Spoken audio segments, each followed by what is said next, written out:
ఆదికాండము 3వ అధ్యాయము 1వ వచనం నుంచి 5వ వచనం వరకు ఉన్నటువంటి లేఖన భాగాన్ని నేను చదివి వినిపిస్తాను. దీన్ని ఏమని పిలుస్తామంటే ఫస్ట్ టెంప్టేషన్ అని పిలుస్తాం. మొట్టమొదటి శోధన. దేవుడైన యెహోవా చేసిన సమస్త భూజంతువులలో సర్పము యుక్తి గలదై ఉండెను. అది ఆ స్త్రీతో, ఇది నిజమా? ఈ తోట చెట్లలో దేని ఫలములనైనను మీరు తినకూడదని దేవుడు చెప్పెనా అని అడిగాను. అందుకు స్త్రీ, ఈ తోట చెట్ల ఫలములను మేము తినవచ్చును, అయితే తోట మధ్యన ఉన్న చెట్టు ఫలమును గూర్చి దేవుడు మీరు చావకుండానట్లు వాటిని తినకూడదనియో వాటిని ముట్టకూడదనియో చెప్పినని సర్పముతో అన్నాను. అందుకు సర్పము, మీరు చావనే చావరు, ఏలైనగా మీరు వాటిని తినుదినమున మీ కన్నులు తెరవబడుననియు మీరు మంచి చెడ్డలను ఎరిగిన వారై దేవతల వలె ఉందరనియు దేవునికి తెలియని స్త్రీతో చెప్పగా. ఇంతవరకు ప్రతినాయకుడైనటువంటి అపవాది హవ్వతో మాట్లాడడం. అయితే ఇక్కడ మనం నేరుగా చూసినప్పుడు ఓకే, అపవాది హవ్వ దగ్గరికి వచ్చాడు అని మనం అనుకుంటాం. అయితే అంతకంటే ముందు ఆదామును ఇదే విధంగా ప్రేరేపించాడన్నది అపోస్తలుడైన పౌలు తిమోతికి రాసిన మొదటి పత్రిక 2వ అధ్యాయము 13వ వచనంలో ఇలా మాట్లాడుతున్నాడు. 14వ వచనం, మరియు ఆదాము మోసపరచబడలేదు, కానీ స్త్రీ మోసపరచబడి అపరాధంలో పడెను. మరియు ఆదాము మోసపరచబడలేదు కానీ స్త్రీ మోసపరచబడి అపరాధంలో పడెను.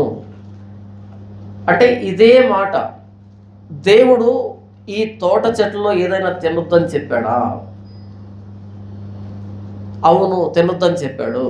లేదు, అది తింటే మీ కన్నులు తెరవబడతాయి, మీరు దేవతల వలె అవుతారనే మాట ఆదాముతో మొదట చెప్పడం జరిగింది. అయితే ఆదాము దానికి అంగీకరించలేదు.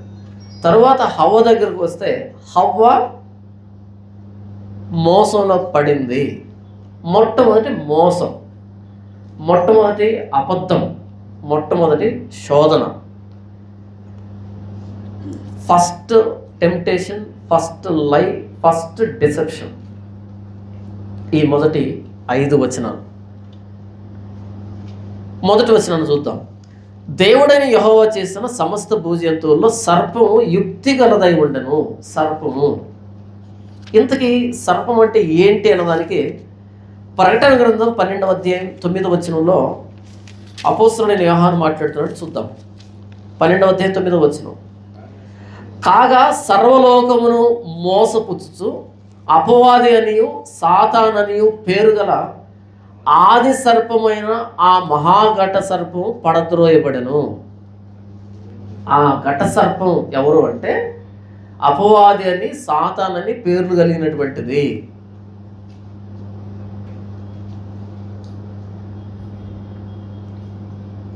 ఆది కాండంలో సర్పం అని ప్రయోగించబడితే ఇక్కడ అంటున్నాడు,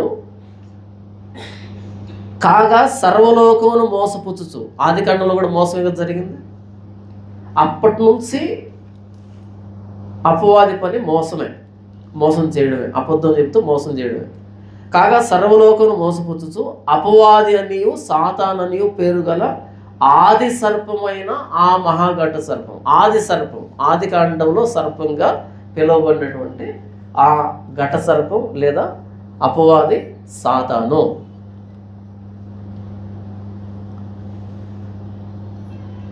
దేవుడైన యెహోవా చేసిన సమస్త భూజంతువుల్లో సర్పం యుక్తి గలదై ఉండెను.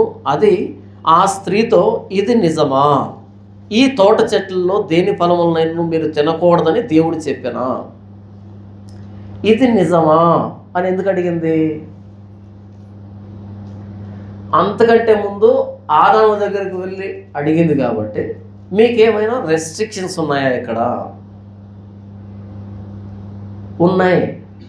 ఆ ఫలాలను తినకూడదు అని చెప్పాడు. సెకండ్ ఎవరి దగ్గరకు వచ్చింది, ఇది నిజమా? ఆదాము ఎలా అన్నాడు? అంతే కదా.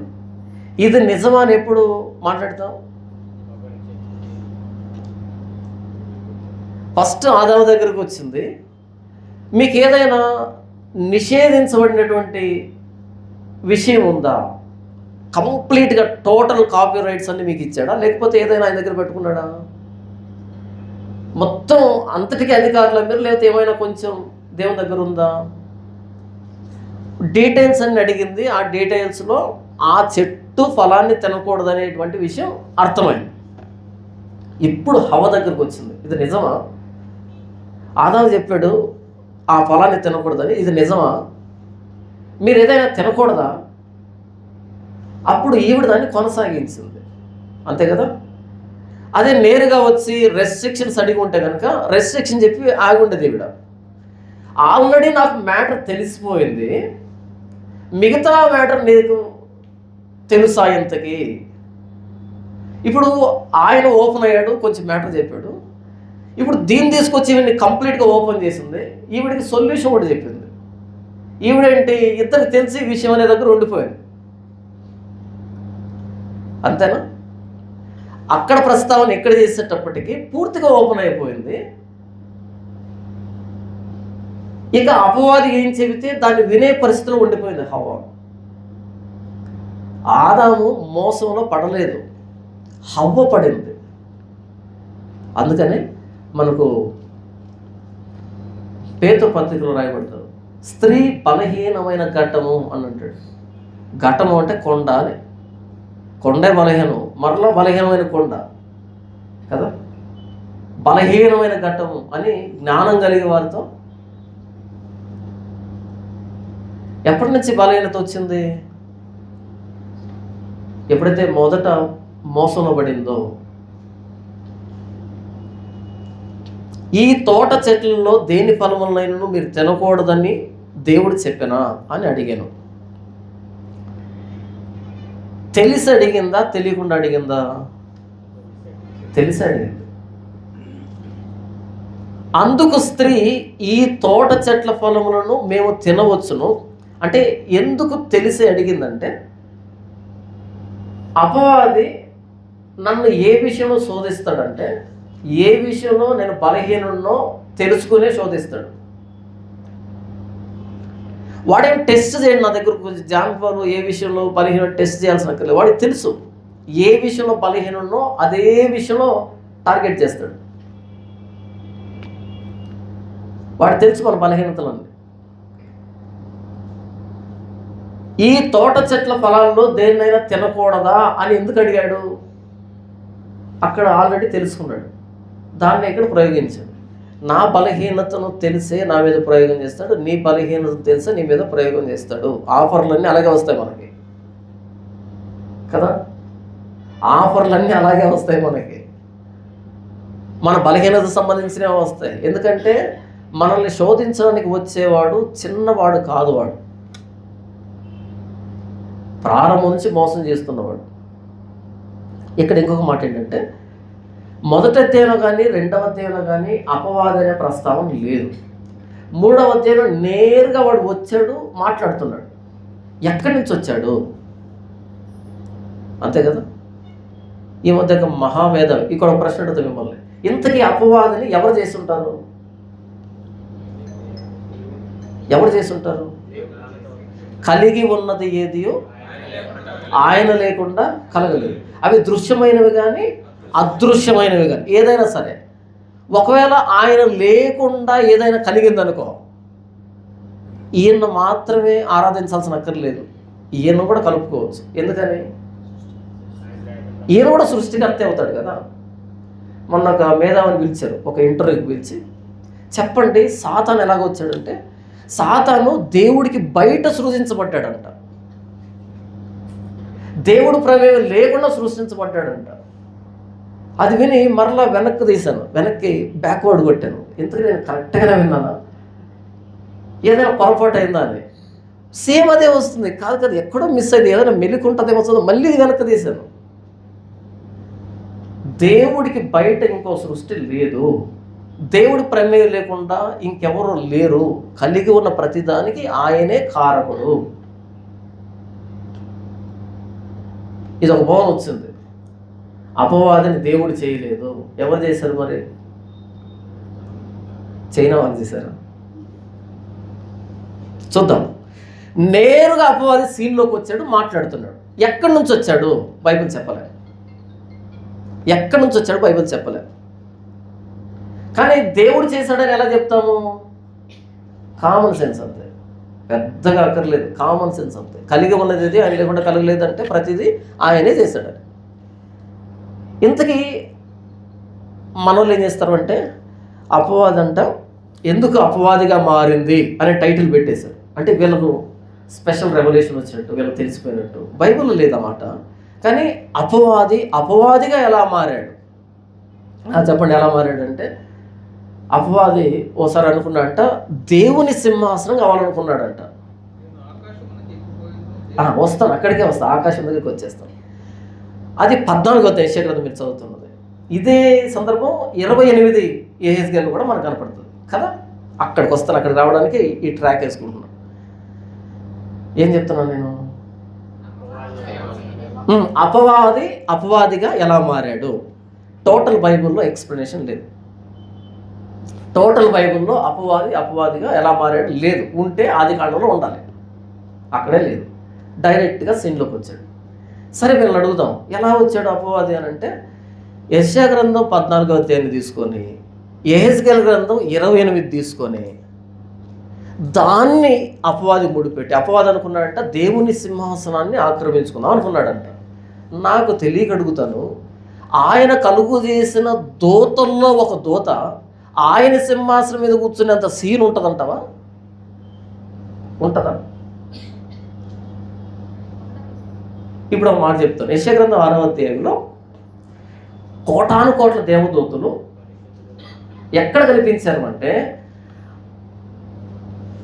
ఆయన ఆకాశం అందు కూర్చొని ఉంటే, ఆయన పాదాలు యెరూషలేము మీద ఉంటే, ఆయన కాళ్ళ చుట్టూ తెల్లటి వస్త్రం ఉంటే, దాని చుట్టూ కోట్ల కొద్ది శరాపులు 6 రెక్కలు ఇవ్వబడితే 6 రెక్కల్లో 2 రెక్కల్ని తమ కళ్ళు కప్పుకోవడానికి, 2 రెక్కలు తమ కాళ్ళు కప్పుకోవడానికి, 2 రెక్కలు తెగురుతా. అంటే కళ్ళుతో చూస్తున్నారు, ఆయన్ని చూడట్లేదు. ఎందుకు చూడట్లేదు? చూడలేరు కాబట్టి. ఆయన చూడడానికే సరిపోకపోతే ఆయన సింహాసనం మీద కూర్చోవాలని ఆలోచన ఎందుకు వస్తుంది? ఎక్కడి నుంచి వస్తుంది?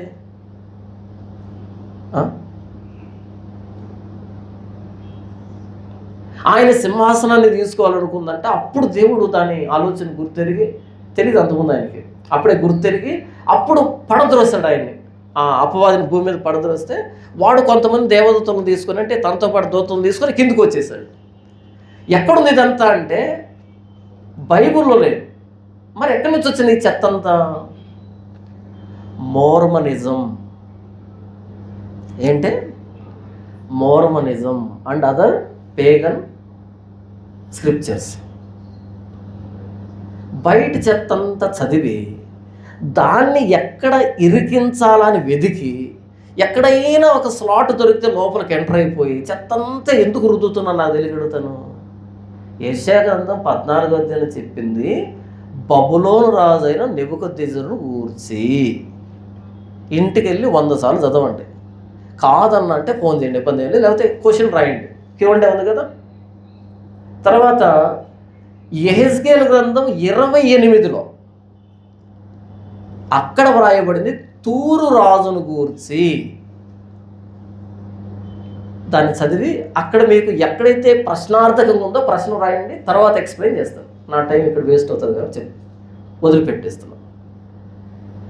మరి ఎందుకని ఆ 2 సందర్భాల్లో అపవాదిని ఇరికించారు అంటే, ప్రకటన గ్రంథం 12వ అధ్యాయంలో పడద్రోయబడ్డాడు అనే దాన్ని తీసుకొని దాన్ని పట్టుకొచ్చి ఇక్కడ తగిలించే ప్రయత్నం చేస్తున్నారు. బైబిల్ చెబితే మాట్లాడదాం, బైబిల్ చెప్పకపోతే వదిలిపెట్టేద్దాం. అవునండి, ఇంతకీ అపవాది ఎలా పుట్టాడు అనేది చెప్పకుండా నేరుగా అపవాదిని ఎందుకు పరిచయం చేశాడు దేవుడు? కొంచెం బ్యాక్గ్రౌండ్ చెప్పచ్చు కదా. అపవాది ఎవరు ఏంటి చెప్పచ్చు కదా అంటే చెప్పడు. ఎందుకు చెప్పడం అంటే, ఈ ఆదికాండం 3వ అధ్యాయం అన్నది ఏ ఉద్దేశంతో వ్రాయబడుతుందంటే అపవాది డీటెయిల్స్ ఇవ్వడానికి కాదు వ్రాయబడింది, పాపానికి కారణం ఏంటి అని వ్రాయబడింది. ఓకే,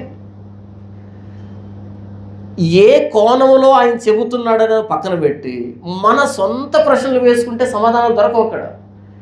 ఎందుకు అపవాది అనే వ్యక్తి అక్కడ కనబడుతున్నాడు అంటే, పాపానికి కారణం దేవుడు కాదు, పాపానికి కర్త దేవుడు కాదు. మన వాళ్ళు అడుగుతారు కదా, దేవుడికి అన్నీ తెలుసు కదండి. తెలుసు, మరి మంచి చెడ్డను తెలివిచ్చే వృక్ష ఫలాన్ని ఎందుకు వేశాడు? తప్పెవరిది ఇప్పుడు? తిన్నోళ్ళది కాదు, వేసిన ఆయనది కదా. అలా అడగొద్దని వేసింది నేనే. ఎందుకు వేశాడు మంచి చెడ్డను తెలివిచ్చే వృక్ష ఫలాన్ని? చెప్పండి ఎవరైనా. మంచి చెడ్డల తెలివినిచ్చేదానికి, చావడానికి, అంతే కదా.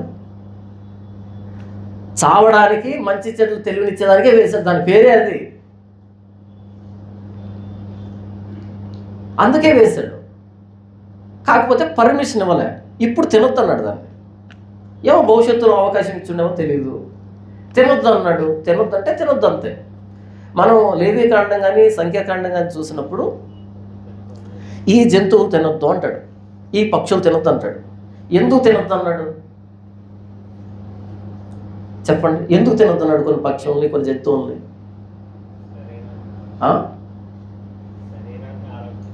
Very good. శరీరానికి ఆరోగ్యం వస్తుందనా పోతుందనా? పోతుందని కదా. శరీరానికి ఆరోగ్యం పోతుందని. Very good. ప్రపంచంలో ఎక్కువ కన్జ్యూమ్ చేయబడే జంతువు అంటే తినబడే జంతువు ఏంటో తెలుసా? పంది, పోర్క్. ఆరోగ్యాలు పోయాయా? పోయాయా? స్పోర్ట్స్ మ్యాన్ అందరూ, అథ్లీట్స్ అందరూ కూడా అదే తింటారు. పెద్ద పెద్ద కంట్రీస్ అంతా అదే పోర్కే తింటారు.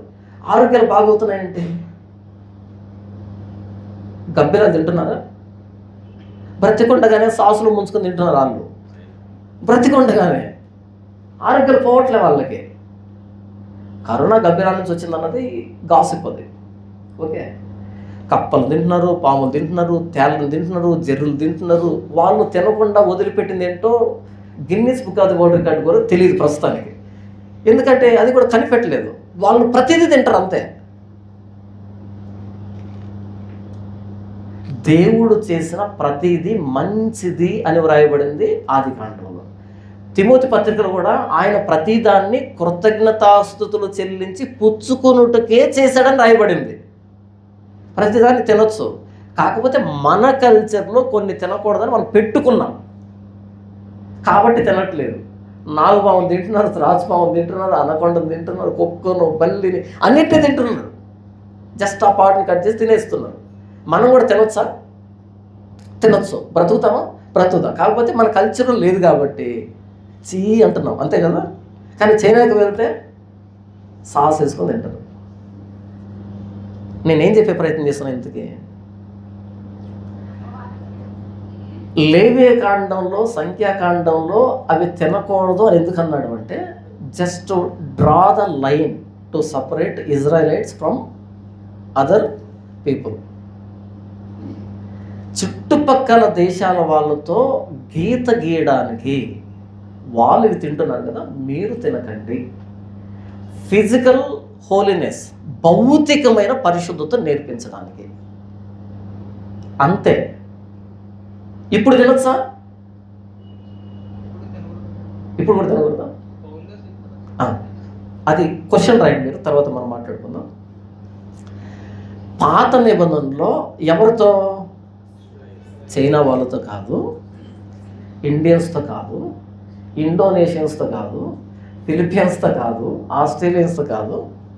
ఎవరితో? ఓన్లీ 12 గోత్రాల వాళ్ళతో మాత్రమే తినకూడదు అని చెప్పాడు. ఎందుకు ప్రభువా అంటే, ఆరోగ్యం పోతుందని కాదు, ఆ జంతువు చెడ్డదని కాదు. ఎందుకు అంటే భౌతికమైన పరిశుద్ధతను నేర్పించడానికి. నేను పరిశుద్ధుని కాబట్టి మీరు కూడా పరిశుద్ధులుగా ఉండాలి. పరిశుద్ధత అంటే సపరేషన్. పరిశుద్ధత అంటే ఏమనుకున్నారు? సపరేట్ అని. సపరేషన్ అండ్ యూనిక్ రెండింటిని కలిపితే హోలీనెస్ అంటారు. ప్రత్యేకం.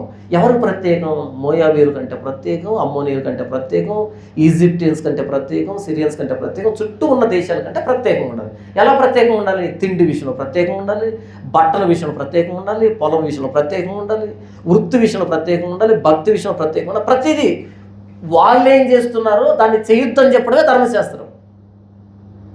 అంతే కదా. పంది చెట్టదని కాదు ఆయన తినొద్దన్నది, ఆయన తినొద్దన్నాడు కాబట్టి తినకూడదు అంతే. ఓకే, ఆయన తినవద్దు అన్నాడు కాబట్టి తినొద్దు అంతే, రీజన్స్ వద్దు. వ్యభిచరింపకూడదు అని చెప్పాడు ఆయనే. హోషేతో వ్యభిచారం చేసే స్త్రీని పెళ్లి చేసుకున్నాడు ఆయనే. ఇక్కడ చేయొద్దు అన్నప్పుడు చేస్తే ఎంత తప్పు, ఇక్కడ చేసుకోవాలన్నప్పుడు చేసుకోకపోవడం అంతే తప్పు అవుతుంది. ఇందులో లేదు, చెప్పిన ఆయన మాటను మీరే దాంట్లోనే ఉందంతా. నరహత్య చేయొద్దు అన్నాడు ఆయన. ఫీనెహాసు బల్లిని తీసుకొని ఇద్దరిని పొడి చంపినప్పుడు శబాష్ అన్నాడు ఆయన. అది నరహత్య కదా, హత్యే. ఆయనలో ఉంది. ఇక నేనేం చెప్తున్నాను అంటే, ఎందుకు మంచి చెట్ల తెలివిచ్చే వృక్ష ఫలాన్ని తినకూడదు అన్నాడు అంటే, అప్పటికి వాళ్ళకి అది అనవసరం, వద్దు. అప్పటికి వాళ్ళు వాళ్ళ ఒబీడియన్స్ని ప్రూవ్ చేసుకోవాలి. ఎస్, నీ అధికారానికి లోబడతాం, నీకే కృతజ్ఞులమై ఉంటాం, నిన్నే ప్రేమిస్తాం, మా నాలెడ్జ్ కాదు నువ్వు చెప్పిందే మేము ఫాలో అవుతాం అనేది ప్రూవ్ చేసుకోవాలి. మేబీ ఒకరోజు వస్తుందేమో, ఆ రోజు తినమంటాడేమో కదా. అయితే తొందరపడ్డారు, తినేశారు.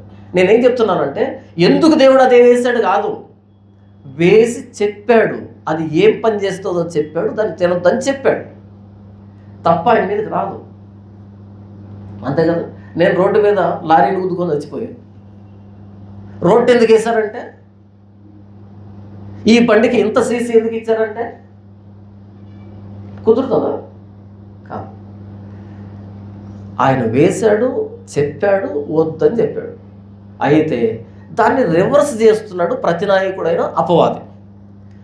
పాపానికి నేను కర్తను కాదు, అపవాది ప్లస్ మీరు అంటూ చెబుతున్నాడు. కాబట్టి ఇప్పుడు అపవాది డీటెయిల్స్ ఇవ్వట్లేదు ఆయన. ఎలా పుట్టాడు, ఎప్పుడు పుట్టాడు, ఇదన్నీ చెప్పట్లేదు. చెప్పకుండా మనకు కాగా సర్వలోకమును మోసపుచ్చుచు అపవాదనియు సాతాననియు పేరు కలిగిన ఆది సర్పమైన ఆ మహాఘట సర్పము. అంటే ఎందుకు పుట్టుంటాడు? మోసం చేయడానికే పుట్టాడు. ఎలాగైతే ఈ చెట్టు చంపడానికే దేవుడు వేశాడో, వీడెందుకు పుట్టుంటాడు? మోసం చేయడానికే పుట్టుంటాడు. తేళ్ళు ఎందుకు పుట్టించాడు దేవుడు? చక్కల గింతలు పెట్టడానిక? తేళ్ళు ఎందుకు చేశాడు చెప్పండి? చక్కల గింతలు పెట్టడానికి కాదు, కొట్టడానికే పెట్టాడు. మనల్ని కొట్టడానికి కాదు, దాని ఎరను కొట్టడానికి. దాని ఆహారాన్ని సంపాదించుకునే క్రమంలో దాని ఎరను కుట్టి చంపి తినడానికి పెట్టాడు దానికి. అక్కడికి ఎందుకు వెళ్ళావు నువ్వు? ఇంతకి నువ్వు దాని దగ్గరికి వెళ్ళావు, అది భయపడి కుట్టింది. దేవుడు ఎందుకు చేశాడు తేళ్ళు అంటే, నువ్వు ఇల్లు సరిగ్గా ఊడ్చుకోకపోతే ఆయన ఏం చేస్తాడు? నువ్వు చెత్తా చెదారాలు తిరుగుతుంటే ఆయన ఏం చేస్తాడు? అదే దాని ఇల్లు. చెత్తా చెదారం అంటే తేలు ఇల్లు, దాని ఇంట్లోకి నువ్వు ఎందుకు వెళ్ళావు? వెళ్ళొచ్చా కదా. కాబట్టి దేవుడు చేసిన ప్రతిదీ మంచిది, ప్రతిదానికి ఒక పర్పస్ ఉంది, ఉద్దేశం ఉంది. నువ్వు దాన్ని వయలేట్ చేసి దానిని అనుభవిస్తూ దేవుణ్ణి క్వశ్చన్ చేయకూడదు. ఎందుకు ఇదంతా చెప్పాను అంటే, ఆదికాండం 3వ అధ్యాయం ఏ కోణంలో వ్రాయబడిందో దాన్ని పక్కన పెట్టి మన ఆలోచన దాని మీద రుద్ది అపవాది ఎందుకు పుట్టాడు అని అంటే ఆన్సర్ దొరకదు. అపవాదిని గురించి ఎందుకు నేరుగా ప్రస్తావన జరిగిందంటే, పాపానికి దేవుడు కారకుడు కాదు, పాపానికి అపవాది శోధన. మొదటి మానవుడు ఉన్నాడే, మొదటి మానవుడు కానీ మన తల్లి కానీ వాళ్ళ అత్యాశ, వాళ్ళ స్వార్థం, దానికి అవిధేయతో వాళ్ళు పాపంలో పడ్డారు. అది అక్కడ రాయబడినటువంటి కోణం. ఓకే, ఇంతవరకు అర్థమైందా? చదువుతాం. దేవుడని యెహోవా చేసిన సమస్త భూజంతువుల్లో సర్పము యుక్తి గలదై ఉండెను. యుక్తి. ఆ మధ్య ఎవరో వాక్యాన్ని చెబుతున్నారు. అంటే వాక్యాన్ని అంటే దాని ఉద్దేశం ఏంటంటే, వాక్యాన్ని వక్రీకరించి చెప్తున్నారు. అదేంటంటే రామాయణంలో యేసుప్రభు ఉన్నాడంట, ఖురాన్లో యేసుప్రభు ఉన్నాడంట, భగవద్గీతలో యేసుప్రభు ఉన్నాడంట, లేకపోతే బౌద్ధ గ్రంథాల్లో యేసుప్రభు ఉన్నాడంట. అలా ఎలా ఉంటాడు? అలా ఉండడు కదా అని అంటే వాళ్ళు చెప్పిన మాట ఏంటంటే మనం యుక్తిగా మాట్లాడాలి. ఎలా మాట్లాడాలి? యుక్తి అన్నది వాడబడింది అపవాదికి. యుక్తి ఎందుకు? ఉన్నదాన్ని చెప్పేదానికి. అబద్ధం చెప్పేవాడికి చాలా తెలివితేటలు కావాలి, ఎందుకంటే దాన్ని కవర్ చేయడానికి. నిజం చెప్పేవాడికి ఏం అక్కర్లేదు, ఉన్నదాన్ని చెప్తే సరిపోయింది, అంతేనా? అబద్ధం చెప్పేవాడికి తెలివి ఎక్కువ ఉండాలి, నిజం చెప్పేవాడికి ధైర్యం ఉండాలి. నిజం చెప్పేవాడికి ధైర్యం ఉంటే సరిపోతుంది, అబద్ధం చెప్పేవాడికి తెలివి ఉండాలి. అబద్ధం చెప్పినా అతికినట్టు చెప్పాలి. కాబట్టి మనం సువార్తను ఎలా చెప్పాలి? యుక్తిగా కాదు. యేసుప్రభు ఎలా చెప్పాడో అలా చెప్పాలి, అంతే. అపోస్తలులు ఎలా చెప్పారో అలా చెప్పాలి, అంతే. వాళ్ళ మనోభావాలు దెబ్బతింటున్నాయా, లేకపోతే వాళ్ళు ఏమనుకుంటున్నారు వద్దు మనకు. అదంతా ఆయన చెప్పమన్నాడు, చెబుదాం, అంతే. యుక్తిగా సువార్త చెబుతున్నామంటే నీ వ్యక్తిగత స్వార్థం ఉంది అందులో అని అర్థం. ఈరోజు సువార్త ఎలా చెప్తున్నారు? యుక్తిగా. మనం ఒక వ్యూహం ప్రకారం వెళ్ళాలంట. ఈరోజు వినబడుతున్న మాటలు మనం ఎలా వెళ్ళాలి? వ్యూహం ప్రకారం. ఎందుకు వ్యూహం? అపోస్తలులు వ్యూహం ప్రకారం వెళ్ళుంటే ఇప్పటికీ యెరూషలేములో ఉండేవాళ్ళు కదా.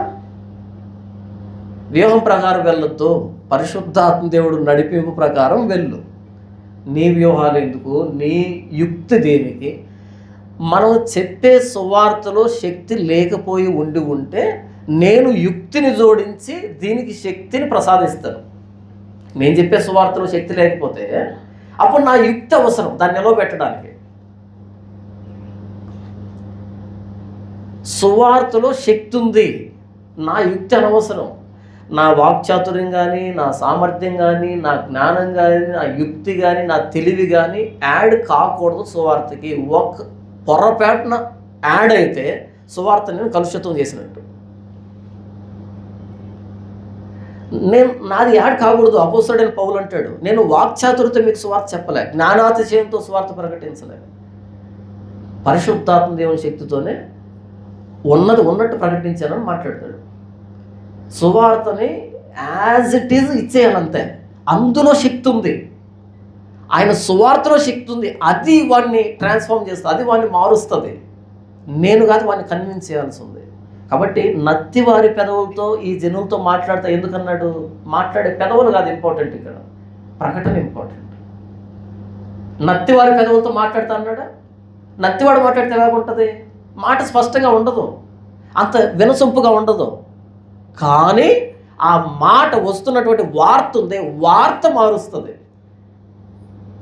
ఈరోజు వాక్చాతుర్యంతో సువార్త ప్రకటించుకుంటున్నాం. అందుకనే ఈరోజు ఆదివారం అయితే ఉదయాన్నే లేచి లేకపోతే ముందు రోజు బైబిల్ ముందేసుకొని బైబిల్ ఏం చెప్తుందని దీన్ని రీసెర్చ్ చేయకుండా గూగుల్ను ఓపెన్ చేసి అందులో మోటివేషనల్ స్టోరీస్ అని కొట్టి 2-3 మోటివేషనల్ స్టోరీస్ తీసుకొని దాన్ని రసవత్తరంగా ఒక అర్ధగంట చెప్పి ఆ చివరిలోకి వచనాన్ని తగిలించి హల్లెలూయా అంటే అందరు హల్లెలూయా. గూగుల్ చూసి కాదు వాక్యం చెప్పాల్సి ఉంది, బైబిల్ను చూసి. ఆత్మ సంబంధమైన విషయాల్ని ఆత్మ సంబంధమైన ఉపమానాలతో బోధించాలి. ఎందుకు కథలు చెప్తున్నావు, పిట్ట కథలు చెప్తున్నావు అంటే యేసుప్రభు చెప్పింది కథలు కాదా? యేసుప్రభు గూగుల్లో చూసి చెప్పాడా? చెప్పు. ఏదో కొరియాలో ఉన్న స్టోరీస్ని తెలుగులో తర్జుమా చేసి ఇక్కడ ప్రకటించి కాదు కదా. ఈరోజు వాక్చాతుర్యం ఏలుబడి చేస్తున్నటువంటి పరిస్థితి. స్వచ్ఛమైన వాక్యం కావాలంటే ఎక్కడికి వెళ్ళాలి? స్వచ్ఛమైన వాక్యం కాదు అది, స్వచ్ఛమైన కథ. స్వచ్ఛమైన కథలు కావాలంటే ఇక్కడికి రండి అని పిలవాలి.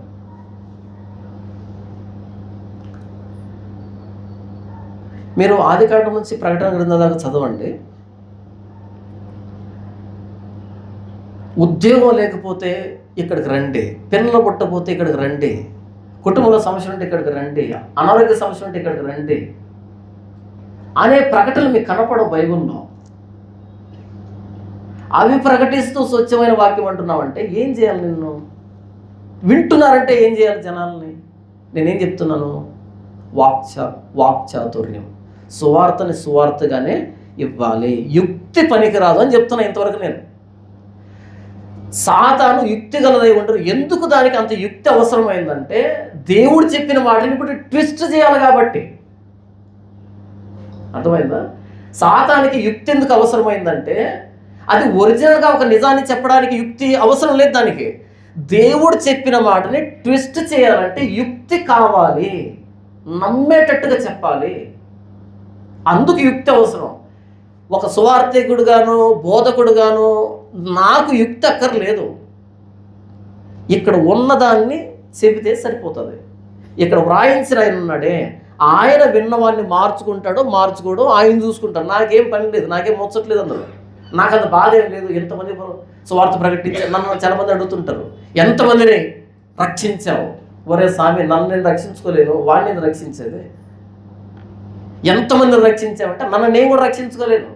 నన్ను నేను రక్షించుకునేటుకుంటే యేసుప్రభు ఎందుకు నాకు? ఏమో చచ్చిపోయిన తర్వాత అక్కడ తేల్తాం లేదో కూడా తెలియదు ఇప్పుడు గ్యారంటీగా. ఎంతమందిని రక్షించాం? ఆయన అంట 1,00,000 మంది రక్షించాడంట. నంబర్ తెలిసిపోయిందా? అందరు యాడ్ అయిపోయారు అక్కడ. 1000 మందికి బాప్తీసాలు ఇచ్చాడంట. అయితే ఏం చేద్దాం మరి ఇప్పుడు? బాప్తీసం ఇవ్వడం బృహత్తరమైన కార్యం కదా, ఎవరు చేయలేరు. అది చాలా కష్టతరమైంది. దానికి 10 సంవత్సరాల ట్రైనింగ్ కావాలి కదా. అలా 10 సంవత్సరాలు ట్రైనింగ్ చేసి 10,000 మందికి బాప్తీసం ఇస్తే గ్రేట్. నువ్వు యేసుప్రభు ఎంతమంది బాప్తీసం ఇచ్చాడు చెప్పండి? యేసుప్రభు ఎంతమంది బాప్తీసం ఇచ్చాడు? ఏమో ఆయన ఇవ్వలే, శిష్యులు ఇచ్చారంట. ఆయన అలా చూస్తున్నాడు. అంత బృహత్తరమైన కార్యాన్ని ఆయన ఎందుకు చేయలే? చేత కాలేదు కాబట్టి. ఎక్కడ అతిశయపడాలి, ఎక్కడ అతిశయపడకూడదు ఇంకిత జ్ఞానం లేదా? నువ్వు ఇక్కడ బాప్తీసం పొందావు కాబట్టి ఈ తల్లి సంఘంలోనే ఉండాలి. నేను చదువుకునేటప్పుడు తల్లి మొక్క పిల్ల మొక్క చదువుకున్నా, కానీ తల్లి సంఘం బైబిల్ ఎక్కడుంది? అంటే ఇక్కడ బాప్తీసం చూస్తుంటే ఇక్కడికి రావాలన్నా? పదాలు తప్పు అంటున్నా, యుక్తి యాడ్ చేయకు అని అడుగుతున్నా. ఉదాహరణకి ఇక్కడ నుంచి ఎక్కడో ఒక ఏరియాకి వెళ్ళాము, అక్కడ నొప్పులు తగిలాయి, అక్కడ హాస్పిటల్లో బెడ్ కొట్టాడు. నెక్స్ట్ ఇయర్ బర్త్డే వచ్చింది, ఎక్కడికి వెళ్ళి కేక్ కట్ చేస్తారు చెప్పండి?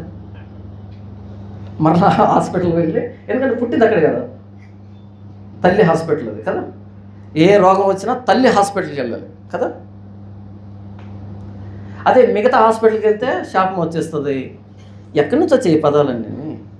యుక్తి గలదై ఉండను. యుక్తి ఎవడికి అవసరం అయితే మోసం చేసేవాడికి అవసరం. అది యుక్తి అనేది మోసం చేసేవాడికి అవసరం. మనం చెప్పాల్సిన సువార్త యుక్తి గలదై ఉండను. అది స్త్రీతో, ఇది నిజమా? ఈ తోట చెట్లలో దేని ఫలం వలనైనను మీరు తినకూడదని దేవుడు చెప్పానా అని అడిగాను. అందుకు స్త్రీ, ఈ తోట చెట్ల ఫలములను మేము తినవచ్చును, అయితే తోట మధ్యన ఉన్న చెట్టు ఫలములను గూర్చి దేవుడు మీరు చావకుండానట్లు వాటిని తినకూడదనియు వాటిని ముట్టకూడదనియు చెప్పినని సర్పంతో అనెను. కనీసం తగలను కూడా తగలొద్దు వాటి దగ్గరికి వెళ్ళి. అంటే హవ్వ మనసులో ఎలాంటి ఆలోచన ఉందంటే, దాన్ని తిందామనే ఆలోచన కాదు, దాన్ని తగలకూడదనే ఆలోచనలో ఉంది తను. కనీసం తగలకూడదు దాన్ని, ఎందుకంటే దేవుడు వద్దన్నాడు. ఆయన వద్దన్నాడు, కనీసం దాన్ని ముట్టను కూడా వద్దు, దాని దగ్గర కూడా వెళ్ళొద్దు. అంత డిస్టెన్స్ మెయింటైన్ చేస్తున్నారు వీళ్ళిద్దరూ. ఒరిజినల్ స్టేట్లో ఆదాము హవ్వలు ఎలాంటి పరిస్థితుల్లో ఉన్నారంటే, ఆదాము ఏం చేశాడు? ఇదే మాటను వినలే, అపవాదితో ఏకీభవించలే. అంటే ఆ ఫలాన్ని గురించి మాట్లాడుతున్నప్పుడు కనీసం ఆయన ఎంటర్టైన్ ఫీల్ అవ్వలే, దాని గురించి డిస్కషన్ చేయలే, ప్రొలాంగ్ చేయలే, కాన్వర్జేషన్ని కట్ చేసేసాడు. అయితే ఇక్కడికి వచ్చింది, ఇక్కడ ఈవిడ ఏ ఆలోచనలో ఉందంటే, మేము తగలను కూడా తగలుద్దు అనుకుంటున్నామండి అనే దగ్గర ఉంది ఈవిడ. మరి ఇలాంటి వాళ్ళని దాన్ని తినేటట్టుగా చేయాలంటే ఏమాత్రం తెలివి ఉండాలి? ఇలాంటి వాళ్ళని అదే అంటుంటారు కొంతమంది, అంటార్కిటికాలో ఐస్ క్రీమ్ అమ్ముతాడు వీడని. అంటార్కిటికా అంటే మంచి చల్ల ప్రాంతంగా అన్ని మంచు గడ్డలు ఉంటాయి. అక్కడ ఏమమ్ముతాడంట? Ice cream అమ్ముతాడంట. ఎంత తెలివి ఉంటుంది చెప్పండి. ఆ చలికి ఐస్ క్రీమ్ తినిపిస్తాడంటే ఎన్ని మాటలు చెప్పాలి, ఎంత కన్విన్స్ చేయాలి, ఎంత తెలివి ఉండాలి. అంత తెలివి వద్దు.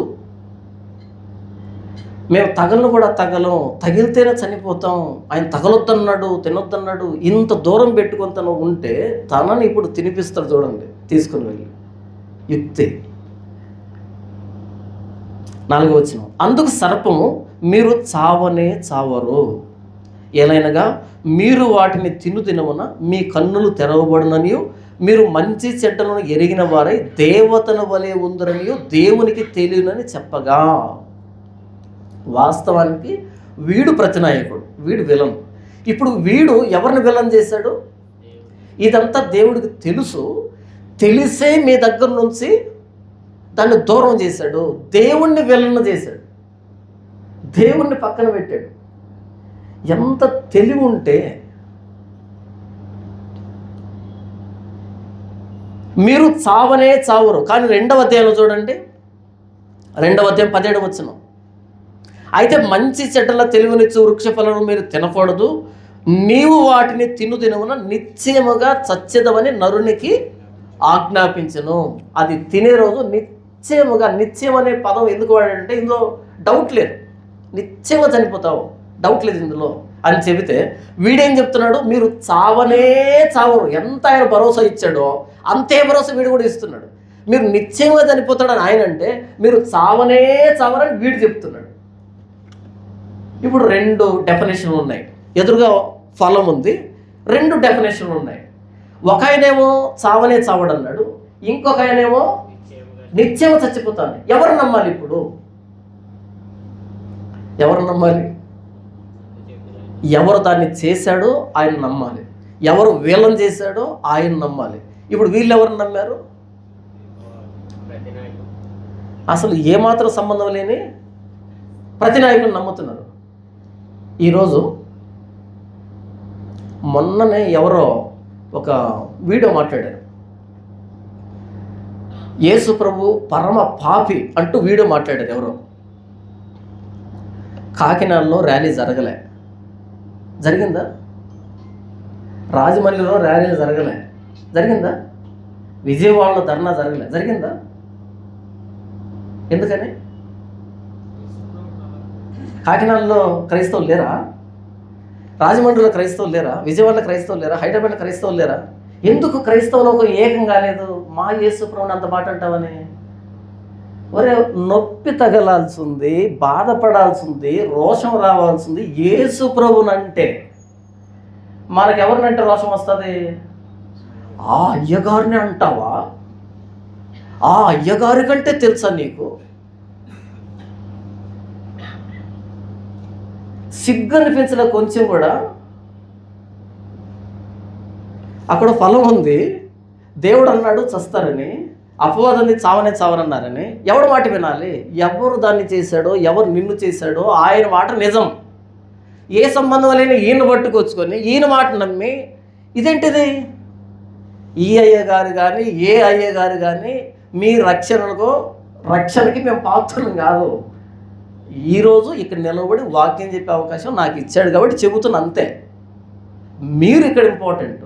ఆయన మీతో మాట్లాడాలనుకున్నాడు, నన్ను ఉపయోగించుకొని మీతో మాట్లాడుతున్నాడు. నేను కాదు ఇక్కడ మీకు మీ వాక్యాన్ని మీకు ఏమంటారు సృష్టిస్తున్నది, ఆయన రాసిందని చెప్తున్నాను, అంతే. నా మీద రోషం వహిస్తున్నారంటే జాన్ పాలన్ అంటావా? జాన్ పాలన్కే తెలీదా? జాన్ పాలన్, సారీ, నేను కూడా మీలాంటి మనిషిని, మనమంతా మనుషులమే. నీతిమంతులు లేడు, జాన్ పాల్ కూడా కాదు కదా. మరి ఎందుకు ఇంత రోషాలు? అయ్యగారు అంటే మీకేంటి వచ్చిన నొప్పి? ఆయన 1000 సంఘాలు కట్టాడు, అయితే నీతిమంతులు లేడు, 1000 సంఘాలు కట్టినాడు కూడా కాదు. నాకైతే అట్ట అర్థమైంది.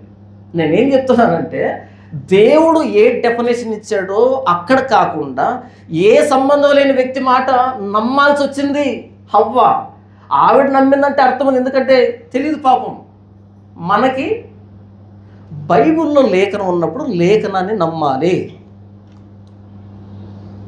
ఎంత అజ్ఞానం, అమాయకత్వం అంటే నాకు తెలిసి హవ్వ కూడా సిగ్గుపడుతుందేమో, బాధపడుతుందేమో, ఇదేం పోయేకాలం మీకని. ఎంతమంది అపవాది చేతిలో మోసపోయారు. ఇప్పుడు అపవాది ఆదాము హవ్వలు ఇద్దరిని దేవుడికి తెలుసు కాబట్టి, మీ కన్నులు తెరవబడ్డం ఆయనకి ఇష్టం లేదు కాబట్టి, మీరు దేవతల్లాగా తయారవుతారని ఆయనకి తెలుసు కాబట్టి మిమ్మల్ని సపరేట్ చేస్తున్నాడు, మిమ్మల్ని అణిచిపెట్టేస్తున్నాడు. మీరు ఇప్పుడు ఏం కావాలి? అర్జెంటుగా దేవుళ్ళు కావాలి. ఏం చేద్దామని, అంత అయిపోయింది కదా, 6 రోజులు మొత్తం అయిపోగొట్టేశాడు, 7వ రోజు ఖాళీగా ఉన్నాడు కదా ఆయన, చేసేదానికి ఏమీ లేదు. ఇప్పుడు ఏం చేద్దామని దేవుళ్ళు అవుతారు మీరిద్దరు అంటే, వీళ్ళిద్దరు కలిసి అంజురు పాకుల్ని కచ్చడంలాగా కట్టుకోవడానికి దేవతలు కావాలి, అంతేనా? వీళ్ళు దేవతలు కాలేదు సరికదా, దిగంబరులు అయ్యారు. అపవాది దేవుణ్ణి శత్రువుగా మార్చింది. ఈరోజు క్రైస్తవ్యానికి లేఖనం పట్ల ఇష్టం లేనటువంటి స్థితిని కలిగించింది ఎవరు? కథలు చెప్తే అంగీకరిస్తున్నారు, మోటివేషన్ స్టోరీ చెప్తే అంగీకరిస్తున్నారు, సాక్ష్యాలు చెప్తే అంగీకరిస్తున్నారు, కానీ వాక్యం చెప్తే మాత్రం అది విమర్శ అంట, అది వ్యతిరేకత అంట, అది అసూయ అంట, నువ్వు ఓర్వలేకపోతున్నావు అంట. నేను చెప్తున్నది వాక్యం. ఒకవేళ అది అసూయ అయితే వాక్యం అసూయ పడుతుంది నిన్ను చూసి, నాకేంటి సంబంధం? నేను నా పక్కింట్లో ఉన్నావా? అపవాది దేవుణ్ణి తాను చేసిన మానవులకి శత్రువునిగా మార్చింది. దేవుడు చెప్పిన మాటని పూర్తి వ్యతిరేక దిశలో మార్చింది. ఈరోజు మన కోసం ప్రాణం పెట్టిన క్రీస్తుని ఎన్ని మాటలన్నా నొప్పి లేనటువంటి పరిస్థితికి తీసుకుని వచ్చింది మనల్ని. మనుషులంటే కోపపడుతున్నాం, మనుషులంటే రోషం చూపెడుతున్నాం. ఈ మానవ చరిత్రలో నిలవబడి నా యందు పాపం ఉన్నదని మీలో ఎవడు స్థాపించగలడు అని చెప్పినటువంటి ఏకైక వ్యక్తి ప్రభువైన యేసుక్రీస్తు. కానీ గత 4 నెలలుగా ఈ రాజమండ్రి వేదికగా మనమేమని వచ్చాము తెలుసా? దైవజనుల్లో పాపం ఉందని అంటావా అని కేకలేసాం. ఏం పోయే కాలం ఇది? ఆ సవాల్ చేసింది ఒకే ఒకడు, యేసు ప్రభు. అది సెట్ అయ్యేది ఆయనకే, ఇంకెవ్వడు ఆ మాటన్నా చెల్లదు. అసలు జాన్ పలానా పాపం చేస్తాడా అంటే నన్ను యేసు ప్రభు లెవెల్కి ఎలివేట్ చేసావని. నేనేమైనా తప్పు మాట్లాడుతున్నానా? బాధతో మాట్లాడుతున్నా. 4 నెలలుగా అనుభవించిన బాధ అంతా మాట్లాడుతున్నా. దేవుడిని శత్రువుగా మార్చుకున్నటువంటి పరిస్థితి. నేను చెప్పాను, కాదు మీరు అనుకుంటున్న తప్పు, జరిగింది ఇది అని చెప్తే, John Paul RSS agent. RSS agent ఇలా చెప్తాడు వాక్యాన్ని. ఒకవేళ ఆర్ఎస్ఎస్ ఏజెంట్ కనుక ఇలా వాక్యం చెప్తే ఇంకా మంచిది కదా, కాదా? బొత్తిగా బుర్ర తక్కువ. ఆర్ఎస్ఎస్ ఏజెంట్ అంట మతోన్మాది. ఆ పదం ఏంటో నాకు తెలియదు. ఏం మతోన్మాదం? ఒరే బైబిల్ దగ్గరికి రండి అంటే మతోన్మాదం ఎందుకు అవుతుంది? దేవుణ్ణి శత్రువుగా మార్చినటువంటి కుయుక్తి అపవాదిది. వాక్యం చెప్పే వ్యక్తిని వీడు శత్రువు అని ముద్ర వేస్తే చెప్పేది ఎవడు? మీరు కథలు చెప్తారే, వాక్యం చెప్పేవాడిని ఆర్ఎస్ఎస్ ఏజెంట్ అంటారే. ఏం చేయాలి క్రైస్తవ్యం? అపవాది ఏం పని చేస్తుందంటే తెలివిగా విషయాన్ని తప్పుత్రోవ పట్టిస్తుంది. మీరు చావనే చావరు, మీరు వాటిని తినే దినం ఏమవుతుందంటే మీ కన్నులు తెరవబడతాయి. అప్పుడు మీరు మంచి చెడ్డలను తెలుసుకున్నటువంటి దేవుళ్ళు అవుతారు. అప్పుడు అడగాలి హవ్వ, మేమేదో దేవుళ్ళు కావాలి, ఆయన కదా దేవుడు, మేము ఆయన కుమారులుగా సృష్టించబడ్డాము, మేము దేవుళ్ళు ఎందుకు కావాలి అని అడగాలి. కానీ అడగలే, ఎందుకంటే అది ఇచ్చిన ఆఫర్ అలా ఉంది. అపవాది ఇచ్చేటువంటి ఆఫర్ ఎలా ఉంటుందంటే రిజెక్ట్ చేయలేం, వద్దు అనలేం. అంత అంత మనకు కావలసినటువంటి ఆఫర్లు ఇస్తుంది అది. చూడండి 5వ వచనం, ఏలైనగా మీరు వాటిని తినమన మీ కన్నులు తెరవబడిననియు మీరు మంచి చెడ్డలను ఎరిగిన వారై దేవతల వలె ఉందరనియు దేవునికి తెలియనని స్త్రీతో చెప్పగా.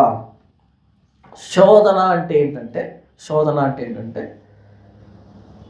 వాక్యాన్ని వక్రీకరించడం. వాక్యాన్ని మనకు అనుకూలంగా మలచడం, దేవుణ్ణి శత్రువుని చేయడం, దేవుని ఉద్దేశాన్ని గల్లంతు చేయడం, ఇది శోధన అంటే. First temptation. అపవాది యేసుప్రభు దగ్గరికి వచ్చింది. యేసుప్రభు శోధించడం ప్రారంభించింది. ఆయన ఒక దేవాలయపు శిఖరం మీద తీసుకుని వెళ్ళి దేవాలయం నిలబెట్టి, ఇక్కడి నుంచి క్రిందికి దుమ్ముకు, నువ్వు దేవుని కుమారుడు అయితే ఇక్కడ నుంచి కిందికి దుమ్ముకు. దుమ్ముకితే ఏమవుతుంది? యేసుప్రభు శరీరంలో ఉన్నాడు, ఆయన దూకితే ఏమవుతాడు? చనిపోతాడు.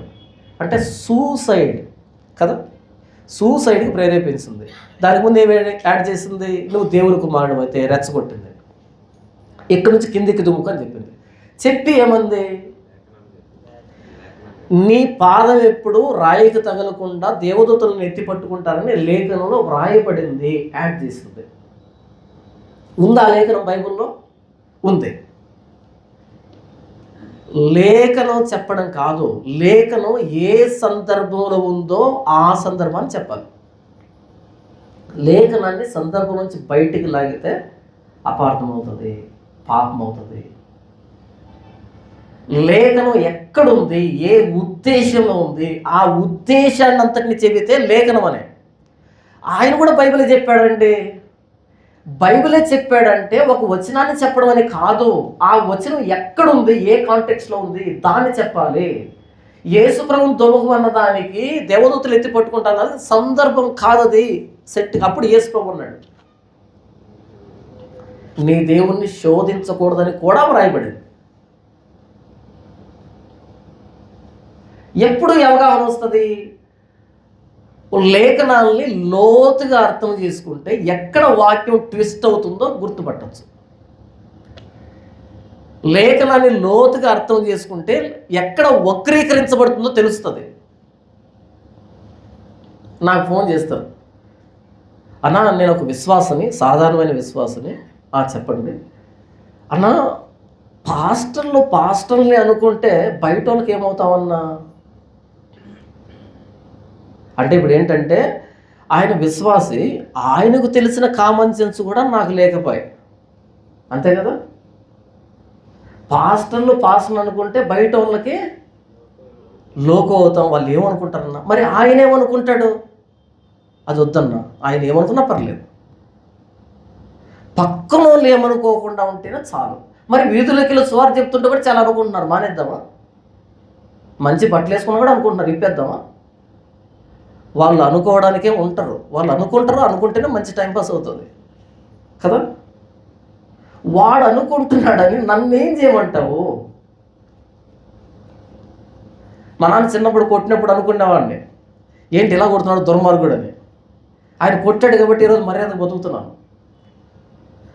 మనుషులు కదా, అనుకుంటాం. నేను ఒక విశ్వాసనన్నా మనం ఇలా అనకూడదంటే, నువ్వు విశ్వాసి కాదు, నాకంటే పైకి ఎదిగి నాలెడ్జ్ సంపాదించి అప్పుడు చెప్పు, నేను నిన్ను అడుగుతా, అవునా మరి దీనికి ఏంటని అడుగుతా. విశ్వాసం అంటే తెలియదండి నీకు. లేఖనం డీప్గా అర్థమైతే, లోతుగా అర్థమైతే ఎక్కడ ట్విస్ట్ అవుతుందో అర్థమవుతుంది. నేను ఒక పాస్టర్ని, ఇంకొక పాస్టర్ ఎక్కడ ట్విస్ట్ చేస్తున్నాడో నాకు అర్థమవుతుంది, మీకు అర్థం కాదు. మీరు ఎక్కడ ఉంటారు విశ్వాసులు? మనం అయ్యగారిని అనకూడదు. అయ్యగారిని అంటే ఏమొస్తుంది? శాపం వస్తుంది కదా. అయ్యగారిని అంటే శాపం వస్తుంది. పొరపాటు రోజు సాయంకాలం జ్వరం వచ్చింది అనుకో, అయ్యగారిని అడిగాను అందుకే నా బిడ్డకు జ్వరం వచ్చింది, అలా కూడా ఉంటుందా? అలాగే ఉంటుంది. అయ్యగారినే ప్రశ్నిస్తావా? ఇంకెవరిని ప్రశ్నించాలి? నేనేం మాట్లాడుతున్నానంటే, లేఖనాన్ని ట్విస్ట్ చేస్తున్నప్పుడు లేఖనం మీద పూర్తి అవగాహన ఉన్నవాడే గుర్తుపట్టగలడు. అదే మనం ఉన్నావు ఆ స్థానంలో, నువ్వు దేవుని కుమారుడు అయితే క్రిందికి దుమ్ముకు, లేఖనం ఎలా చెప్పింది నేను ఎత్తి పట్టుకుంటానని, కానీ అలాగే దుమ్ముకుతాం, సూసైడ్ అవుతుంది అది. కానీ యేసుప్రభు అన్నాడు, ఆయన శోధించకూడదు, నేను కావాలని ఆయనకు పరీక్షలు పెట్టకూడదు, ఆయన్ను ప్రూవ్ చేసుకో అని అడగకూడదు.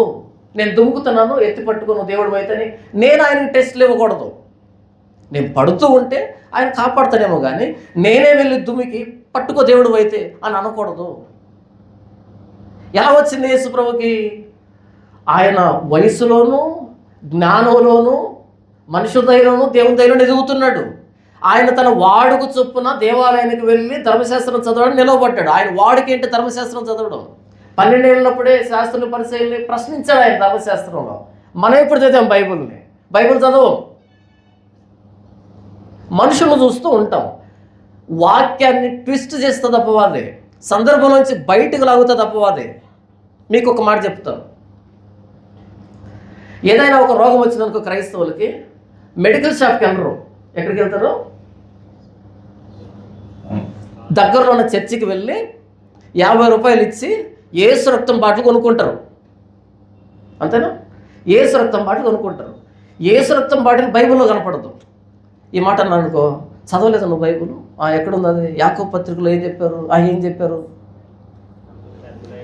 మీలో ఎవడైనా రోగి ఉన్నాడా అతడు చర్చికి వెళ్ళాలి. అలా లేదా? రోగి చర్చికి ఎలా వెళ్తాడప్ప? అతడు సంఘ పెద్దలను పిలిపించాలి. అంటే సతీష్ కుమార్ని మీరు పిలిపించుకోవాలి. అదేనా దాని అర్థం? నేను మార్చి చెప్తున్నాను. ఏమంటే మేము ప్రతి ఆదివారం మీ వాక్యం చూస్తాము, మీకు కానుక పంపిస్తాము, మేము ఇప్పుడు రోగులమయ్యాము. మీరేం చేస్తారు? 1,00,000 మంది చేత ప్రార్థన చేసినటువంటి ప్రార్థనలను చేత పట్టుకొని మా దగ్గరకు రండి అని పిలవాలి. ఆయన ఏం చెప్పాలి? సారీ నేను బిజీగా ఉన్నాను చెప్పకూడదు. చెప్పచ్చా? నో. సంఘ పెద్ద అంటే సంఘానికి పెద్ద కాపరి. సంఘ పెద్దలను పిలిపించాలి. అతడు ఏం చేయాలి? అతడి కోసం ప్రార్థన చేయాలి, నూనె రాసి ప్రార్థన చేయాలి. అంటే నూనెను కొనుక్కోవాలన్నా ఆ వ్యక్తి తేవాలన్నా? నూనె రాసి ప్రార్థన చేయాలి. ఎవరు? సంఘ పెద్ద. అంటే ఈ వ్యక్తి కొనాల్సిన అక్కర్లేదనమాట. ఆయన ఫ్రీగా రాస్తాడు అన్నమాట, నూనె రాస్తాడు. నూనె రాసి ప్రార్థన చేయాలి. ఇప్పుడు రాయబడిన మాట ఏం తెలుసా? విశ్వాస సహితమైన ప్రార్థన ఆ రోగిని స్వస్థపరుస్తుంది. ఇంతకీ ఎవరి విశ్వాసము? ప్రార్థన చేసింది ఎవరు ఇక్కడ? సంఘ పెద్ద. సంఘ పెద్ద విశ్వాస సహితంగా ప్రార్థన చేస్తే రోగికి ఏమొస్తుందంట? స్వస్థత వస్తుంది. రోగికి స్వస్థత రాలేదంటే ఎవడు దొంగ ఇక్కడ? వీడు దొంగ. ట్విస్ట్ అయింది కదా వాక్యము. ఈ వచనాన్ని చూపించి కొబ్బరి నూనె బాటిల్ అమ్ముకున్నారు యేసు రక్తం పేరుతో. ట్విస్ట్ చేసింది అపవాది. ఇది 20 రూపాయలంట, ఇది 50 రూపాయలంట, ఇది 500 అంట. ఇది 500 ఎందుకంటే దీంట్లో ఆలివ్ ఆయిల్ కూడా యాడ్ చేస్తారంట 2 చుక్కలు. ఇప్పుడు చెప్పు, వీటిలో ఏది పవర్ఫుల్ యేసు రక్తం? 20దా 500దా? అంటే ఏం చేస్తున్నారు మీరు? అర్థం కావట్లేదా మనకి? అపవాది ట్విస్ట్ చేస్తుంది. అదే వచ్చినని ట్విస్ట్ చేస్తుంది. యేసు రక్తమే జయం, యేసు రక్తమే జయం, ప్రభు అయిన యేసు రక్తమే సంపూర్ణ విజయం. ఎక్కడిది మంత్రము? యేసు రక్తం జయం అనే ఆ మంత్రం ఏంటి? ఎవడు ప్రయోగించారు దీన్ని?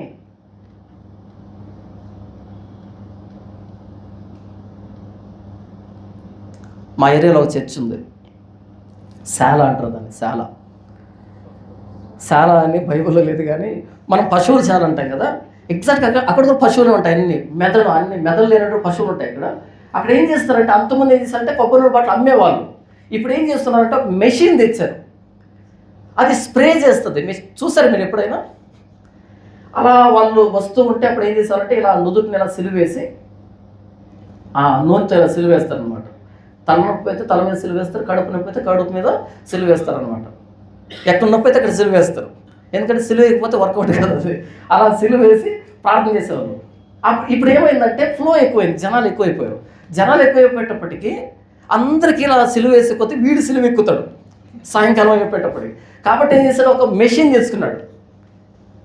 మెషిన్ తెచ్చుకొని ఇలా పుష్పని కొడుతుంటే వాళ్ళు వెళ్ళిపోతూ ఉంటారు. అలా అది ముఖం మీద పడుతుంది, బట్టల మీద పడుతుంది, ఎంత అసలు గలీజ్గా ఉంటుంది కదా. అయినా మహాప్రసాదం అని అలా వెళ్ళిపోతుంటారు. అలా ఈ ప్రాసెస్ ఎక్కడ ఉంటుంది అంటే తిరుపతిలో ఉంటుంది.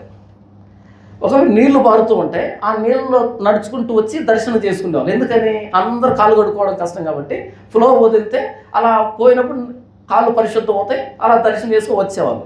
యాజ్ ఇట్ ఈస్ దింపింది ఇక్కడ శాలలో. యాజ్ ఇట్ ఈస్ దింపింది కాకపోతే అవి నీళ్లు, ఇవి నూనె. ఇంతవరకు నేను చెప్పింది వాక్యమే, ఎలా ట్విస్ట్ అవుతుంది అని చెప్తున్నా. మొన్న ఒకడు వచ్చాడు, అరటి పళ్ళు అమ్ముతున్నాడు. చర్చిలో. ఎందుకు? మలబద్ధక సమస్య కాదు, పిల్లలు పుడతారంట అరటిపండు తింటే. ఇంక పెళ్ళిళ్ళు దేనికి రా స్వామి? నువ్వు కానీ అలాగే పుట్టావా ఏంటి? వీడు కూడా అలాగే పుట్టింటాను నాకు తెలిసి. నాన్న ఉండడేమో వీడికి, అరటి చెట్టే నాన్న. సిగ్గు అనిపించదా కొంచెం కూడా? ఒకడు ఆపిల్ పండ్లు అమ్ముతున్నాడు హైదరాబాద్లో, ఇంకొకడు అంజూరు పండు అమ్ముతున్నాడు. పండగ పేరు అంజూరు పండగ అంట. ఏం పండుగ? అంజూరు పండుగ. కింద వైపు రాశారు, సమావేశానికి వచ్చిన ప్రతి ఒక్కరికి ప్రార్థించిన అంజూరు పండు ఇవ్వబడును. ఆ రాను పోను ఖర్చులు కనుక జేబులో పెట్టుకుంటే 5 కేజీలు అంజూరు పండు కొనొచ్చు మనం. కానీ అక్కడికి వెళ్ళి ప్రార్థించిన ఒక పండు తెచ్చుకుంటారు. అయితే దాని ప్రత్యేకత ఏంటంటే, ఆ పండు తింటే పిల్లలు పడతారు, ఉద్యోగం లేని వాళ్ళకి ఉద్యోగాలు వస్తాయి. గవర్నమెంటే నోటిఫికేషన్ రిలీజ్ చేయాలి, నీకెక్కడి నుంచి వచ్చి వస్తాయి? గవర్నమెంట్ రిలీజ్ చేస్తే కదా ఏదైనా. గవర్నమెంటే రిలీజ్ చేయట్లేదు నోటిఫికేషన్లో. అంజూరు పండు తింటే ఉద్యోగాలు వచ్చేస్తాయా? ఇంకెందుకు చదువులు? ఎవరు అడుగుతున్నారు? ఇప్పుడు కామెంట్లు వస్తాయి ఈ వీడియో కింద, నేను వాక్యం చెప్పించమని ఎక్కిస్తే అందరు విమర్శిస్తావా? సారీ, నేను విమర్శించలేదు, నా బాధ ఇది. లేఖనం అదే చెప్తుంది, బాధ ఇది, ఘోష. ఎవరు చెప్పాలి, ఎలా చెప్పాలి? బైబిల్లో ఉన్న దాన్ని తీసుకొని అంజూరు పండ్ల మీద రాసుకున్నాం. విశ్వాసహితమైన ప్రార్థన రోగిని స్వస్థపరుస్తుంది. ఆ అరటి పండ్ల కింద రాస్తాడు, యెహోవాకు అసాధ్యమైనది ఏదైనా కలదా అని. అది అరటి పండ్ల గురించి చెప్పింది కాదు, శారమ్మ గురించి చెప్పింది. శారమ్మ నవ్వింది. ఈ వయసులో పిల్లలు ఏంటని నవ్వితే అక్కడ చెప్పిన మాట, అరటి పళ్ళు ఇచ్చి చెప్పిన మాట కాదు. అది కాంటెక్స్ట్లో ఇచ్చి దాన్ని బయటికి లాగితే అది అపార్థం అవుతుంది. ఇది గుర్తించాలి సంఘం. అపవాది హవ్వ దగ్గరకు వచ్చి మీరు చావనే చావరు నమ్మేసింది, మీ కన్నులు తెరవబడతాయి నమ్మేసింది, మీరు దేవతలు అవుతారు దేవుళ్ళు అవుతారు నమ్మేసింది. అపవాది యుక్తిగా వాక్యాన్ని ట్విస్ట్ చేస్తుంది, వాక్యాన్ని ట్విస్ట్ చేస్తుంది. అపవాది చెప్పేటువంటి ఆ మోసాన్ని, అబద్ధాన్ని మనం అర్థం చేసుకోవాలంటే మనకు లేఖనం పట్ల లోతైన అవగాహన కావాలి. అది లేకపోతే మనం ఈజీగా సులభంగా పడిపోతాం అంతే. యేసు ప్రభు దగ్గరికి అపవాది వచ్చింది. లూకాసు 4వ అధ్యాయం 13 వచనం ఇలాగ రాయబడింది చూడండి. లూకాసు 4వ అధ్యాయం 13 వచనం. అపవాది ప్రతిశోధనను ముగించి కొంతకాలం ఆయనను విడిచిపోయాను. ఇక్కడ శోధించబడింది, పైన శోధించింది యేసు ప్రభుని. ఆయన శోధనకు తలొగ్గలేదు, వెళ్ళిపోయింది అని రాయబడలేదు. కొంతకాలం ఆయనను విడిచిపోయాను అంటే మరలా వచ్చిందా? మరలా వచ్చింది. మరలా వచ్చిందా? మరలా వచ్చింది. మరలా ఎంతవరకు వచ్చింది? ఆయన చనిపోయేంత వరకు వచ్చింది. ఆయన చనిపోయేంత వరకు వచ్చింది. యేసు ప్రభు అన్నాడు, మనం యెరూషలేముకి వెళ్తున్నాం, మనిషి కుమారుని పట్టుకుంటారు, కొరడాతో కొడతారు, సిలువెక్కిస్తారు, ఆయన చనిపోతాడు, 3వ దినాన తిరిగి లేస్తాడు అనగానే వెంటనే పేతురు వచ్చి ఆయన చేయబట్టుకొని, యేసు ప్రభు అది అన్నటికి నీకు సంభవించకూడదు గాక అని చేయబట్టుకున్నాడు. అప్పుడు యేసు ప్రభు అన్నాడు, సాతానా నా వెనక్కు పో అని. ఏమన్నాడు తెలుసా? ఎందుకు సాతాను అన్నాడు అంటే, నీవు మనుష్య సంగతులు ఆలోచించుకొస్తున్నావు కానీ దేవుని సంగతులు ఆలోచించట్లేదు. వాక్యం దగ్గర మన ఆలోచనలు కాదు, దేవుడు ఆలోచన పనిచేయాలి. మనుషులు మనసులో పెట్టుకొని, మనుషుల సిద్ధాంతాలను రాద్ధాంతాలను పెట్టుకొని కనుక ఆలోచిస్తే మనలో సాతాను దూరిందని అర్థం, అపవాది ప్రవేశించిందని అర్థం. దేవుడు ఉద్దేశాన్ని పక్కన పెట్టి మనుషుల ఉద్దేశం నెత్తికెక్కించుకుంటున్నామంటే మనం పడిపోయామని అర్థం, అపవాది మోసంలో పడ్డామని అర్థం. ఈరోజు అదే జరుగుతుంది. ప్రార్థన గుహ ఏంటంట? ఏం కట్టించుకున్నారు ఇప్పుడు మనల్లో? ప్రార్థన గుహ. గుహలో ఏసీ ఉంటుందండి? ఉంటుందా? గుహలో ఏసీ పెట్టించారు. బయట గుహ రూపంలో కట్టి లోపల ఏసీ పెట్టారు. ఎందుకంటే చెమట ఉంటే బయటకు వచ్చేస్తారు వీళ్ళు. ఎందుకు ప్రార్థన గుహలో? దావీదు గుహలో ప్రార్థన చేయలేదా? ఆయన తరుగుతుంటే వేరే గతి లేదు. నిన్నెవరు తరిమారు ఇంతకీ?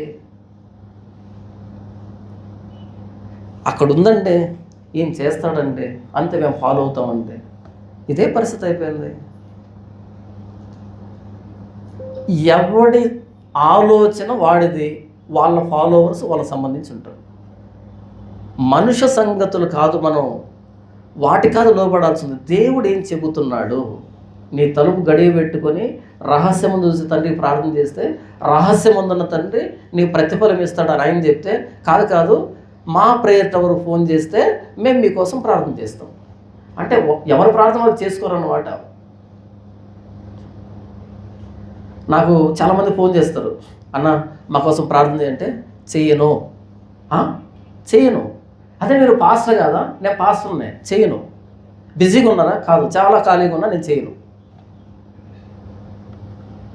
నీకోసం నేను ఎందుకు చేస్తాను? నీ ప్రార్థన నువ్వు చేసుకో. ఈ మాట అనగానే అదేంటి దైవ సేవకుడు ప్రార్థన చేయడా? ఎందుకు చేస్తాడు? ఎక్కడుందలా? ప్రార్థన ఎలా చేయాలో నేర్పిస్తాను. ప్రార్థన ఎలా చేయాలో నేర్పిస్తాను ఒక ఉపదేశకుడిగా, బోధకుడు, అంతే తప్ప నీ ప్రార్థన నేను చేయను. నీ ప్రార్థన నువ్వు చేసుకో. ఒకవేళ నేను ప్రార్థన చేసుకునేటప్పుడు గుర్తొస్తే జ్ఞాపకం చేసుకుంటా తప్ప నువ్వు ఫోన్ చేసావని నేను ప్రార్థన చేయను. ఫోన్లో అసలు చేయను. అన్న ఎగ్జామ్కి పోతున్నా ప్రేయర్ చేయండి అన్న. ఏమని చేయాలి? నువ్వు ఎగ్జామ్కి వెళ్తున్నావు, నేను ప్రేయర్ చేయాలి. ఏమని చేయాలి చెప్పు? ఏ ర్యాంక్ కావాలని ప్రేయర్ చేయాలి? మా ఏరియాలో పెద్ద బ్యానర్ వేశారు అనమాట. ఇంజనీరింగ్ ఎగ్జామ్కి పోతున్న వాళ్ళ కోసం ప్రత్యేకమైన ప్రార్థనని కూడికి పెట్టారనమాట. అక్కడికి వెళ్ళింది ఒక అమ్మాయి వెళ్ళింది, ప్రార్థనలో పాల్గొంది, ప్రార్థన చేయించుకుంది. సిటీలో టాప్ 10 ర్యాంక్ వచ్చింది ఆ పాపకి. సిటీలో టాప్ 10 ర్యాంక్ వచ్చింది. పెద్ద బ్యానర్ వేశారు, మన ప్రేయర్ టవర్కి వచ్చింది, ప్రేయర్ చేసుకుంది, టాప్ 10 ర్యాంక్ వచ్చిందని. నా డౌట్ ఏంటంటే టాప్ 1 ఎవరికి వచ్చిందని.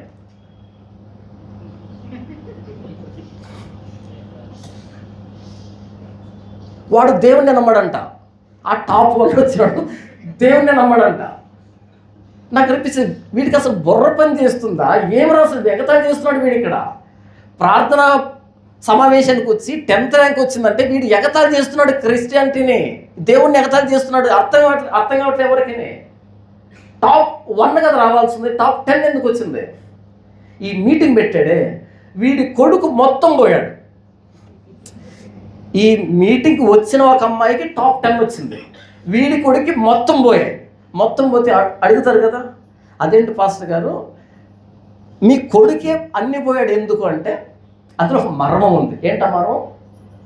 నా కొడుకు అన్ని పాస్ అయితే వాడు ఉద్యోగానికి వెళ్తాడు, అన్ని పోగొడితే దేవుడు తన సేవకు పిలుచుకుంటున్నాడు అంటే దేవుడు దద్దమ్మలు పిలుస్తాడు సేవకి కదా. మీ ఏరియాలో కూడా జరుగుతుందా? మా ఏరియాలో ఇలా జరిగేది. ఈరోజు సేవకి దద్దమ్మలు వచ్చారు, మొత్తం ఫెయిల్. ఏం బోధిద్దామని ఊరుకుంటారా? ఒక డబ్బా డైలాగ్ ఉంటుంది, బోధించేది మనం కాదు పరిశుద్ధాత్మ దేవుడు. పరిశుద్ధాత్మ రాయించిన దాన్ని అర్థం చేసుకొని మనం బోధించాలా. అపవాది వాక్యాన్ని ట్విస్ట్ చేస్తాడు. లేఖనం పట్ల అవగాహన ఉంటేనే దాన్ని మనం గుర్తించగలుగుతాం, లేకపోతే వాడు చెప్పే దాంట్లో పడిపోతాం. తద్వారా దేవుణ్ణి విలన్గా మార్చేసుకుంటాం, దేవుణ్ణి శత్రువుగా మార్చేసుకుంటాం. మేలును కీడు అనుకుంటాం, కీడును మేలు అనుకుంటాం, చేదును తీపి అనుకుంటాం, తీపిని చేదు అనుకుంటాం, దేవుణ్ణి దయ్యం అనుకుంటాం, దయ్యాన్ని దేవుడు అనుకుంటాం.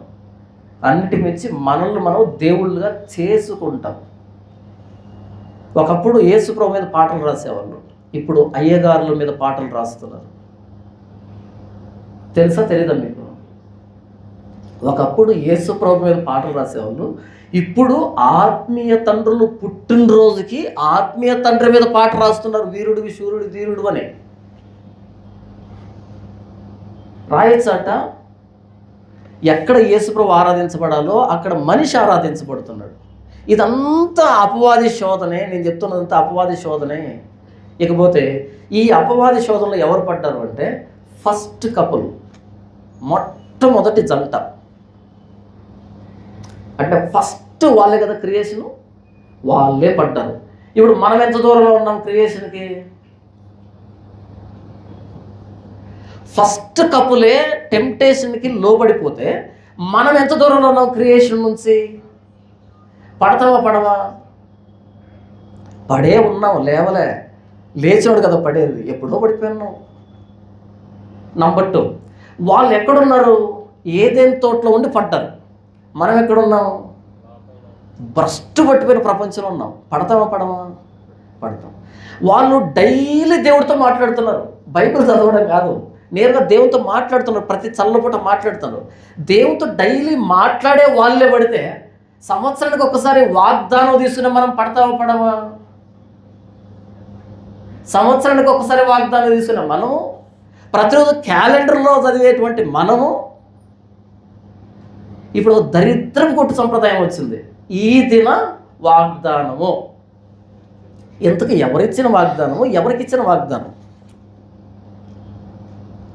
ఈ దిన వాగ్దానం. నాకు అనిపిస్తుంది, ఎవరు ఇచ్చారు ఈ వాగ్దానాన్ని? ఎవరికి ఇచ్చారు ఈ వాగ్దానాన్ని?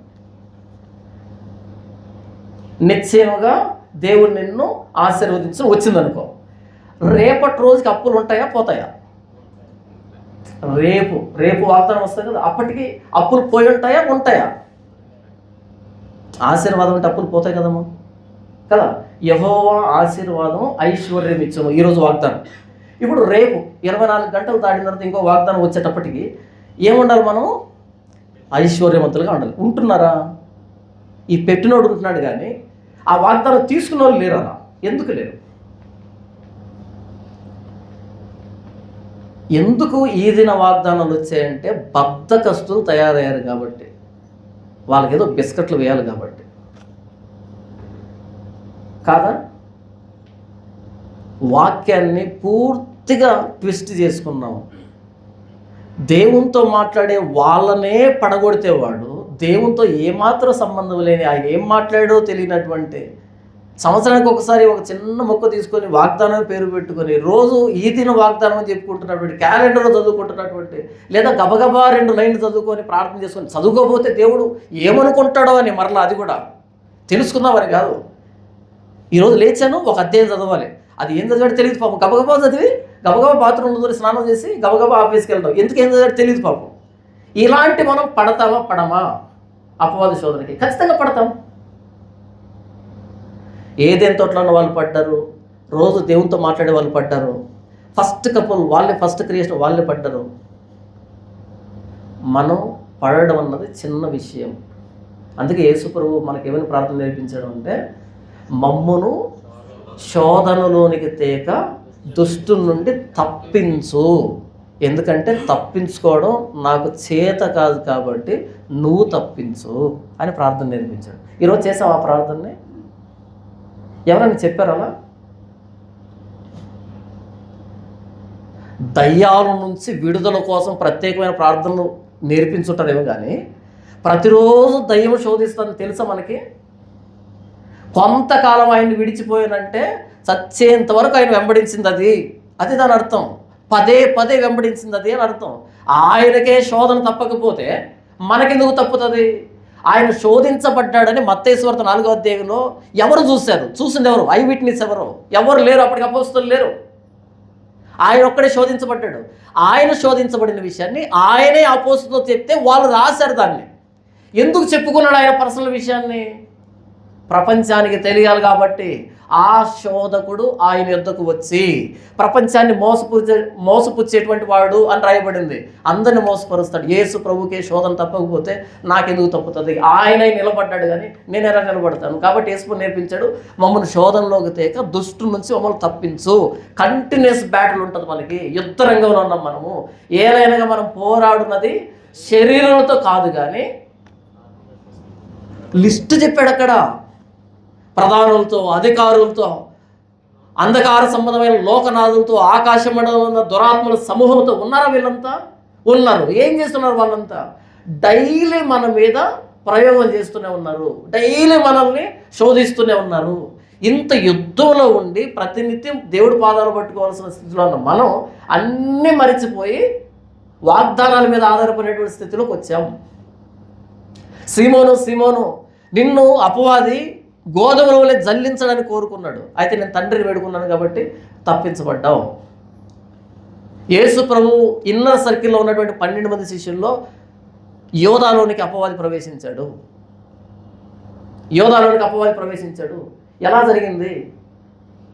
ఏమాత్రం ఎవరపాటు ఉన్నా లోపలికి వచ్చేస్తాడు వాడు, ట్విస్ట్ చేస్తాడు వాడు, పడేస్తాడు. ఏదేం తోటలోనే పడేసిన వాడికి ఎంత దూరం వచ్చిన వాళ్ళని పడేయడం పెద్ద విశేషం కాదు. యేసు ప్రభువే నేర్పించాడు, మమ్మను శోధనలోకి తేక దుష్టుడి నుంచి తప్పించు. యేసు ప్రభు దగ్గరికి అపవాది వచ్చి, ఈ లోక మహిమ అంతా నాకు అప్పగించబడింది, నాకు సాగిలు పడితే ఇదంతా నీకు ఇస్తా.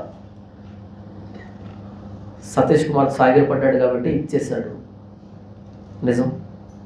ఆసియా ఖండంలో అతి పెద్ద చర్చిని ఎందుకు ఇచ్చాడు అంటే సాగిలు పడ్డాడు కాబట్టి. నాకు ఇవ్వలే, ఎందుకని? సారీ, సాగిలు పడలే. మీకు పెద్ద చర్చి కావాలంటే సీక్రెట్ ఇదే, సాగిలు పడండి, కాంప్రమైజ్, వాక్యస్థానంలో కథలు చెప్పండి, దశభాగాలు అడుక్కోండి, స్వస్థతలు ప్రకటించండి, దొంగ సాక్ష్యాలు ప్రకటించండి. ఆశయఖండంలో పెద్ద చర్చి మీదవుతుంది. మనం ప్రాకులాడుతుంది చర్చి కోసం కదా, మనం ప్రాకులాడుతుంది ప్రభువైన యేసుక్రీస్తు వారి కోసం. ఆయన ఏం చెప్పాడన్న దానికోసం. మనుషులు పీడించబడుతున్నారు అపవాది చేతిలో, దాని నుంచి విడిపించే ఏకైక నాదుడు ప్రభువైన యేసుక్రీస్తు. ఎందుకంటే ఆయన మాత్రమే గెలిచాడు. ఈయన ఎడారిలో గెలిచాడు. ఆదాము హవ్వలు ఏదైనా తోటలో పడిపోయారు, సకల సమృద్ధిలో పడిపోయారు వాళ్ళు. యేసు ప్రభు ఎడారిలో గెలిచాడు, ఏమీ లేనటువంటి స్థితిలో గెలిచాడు.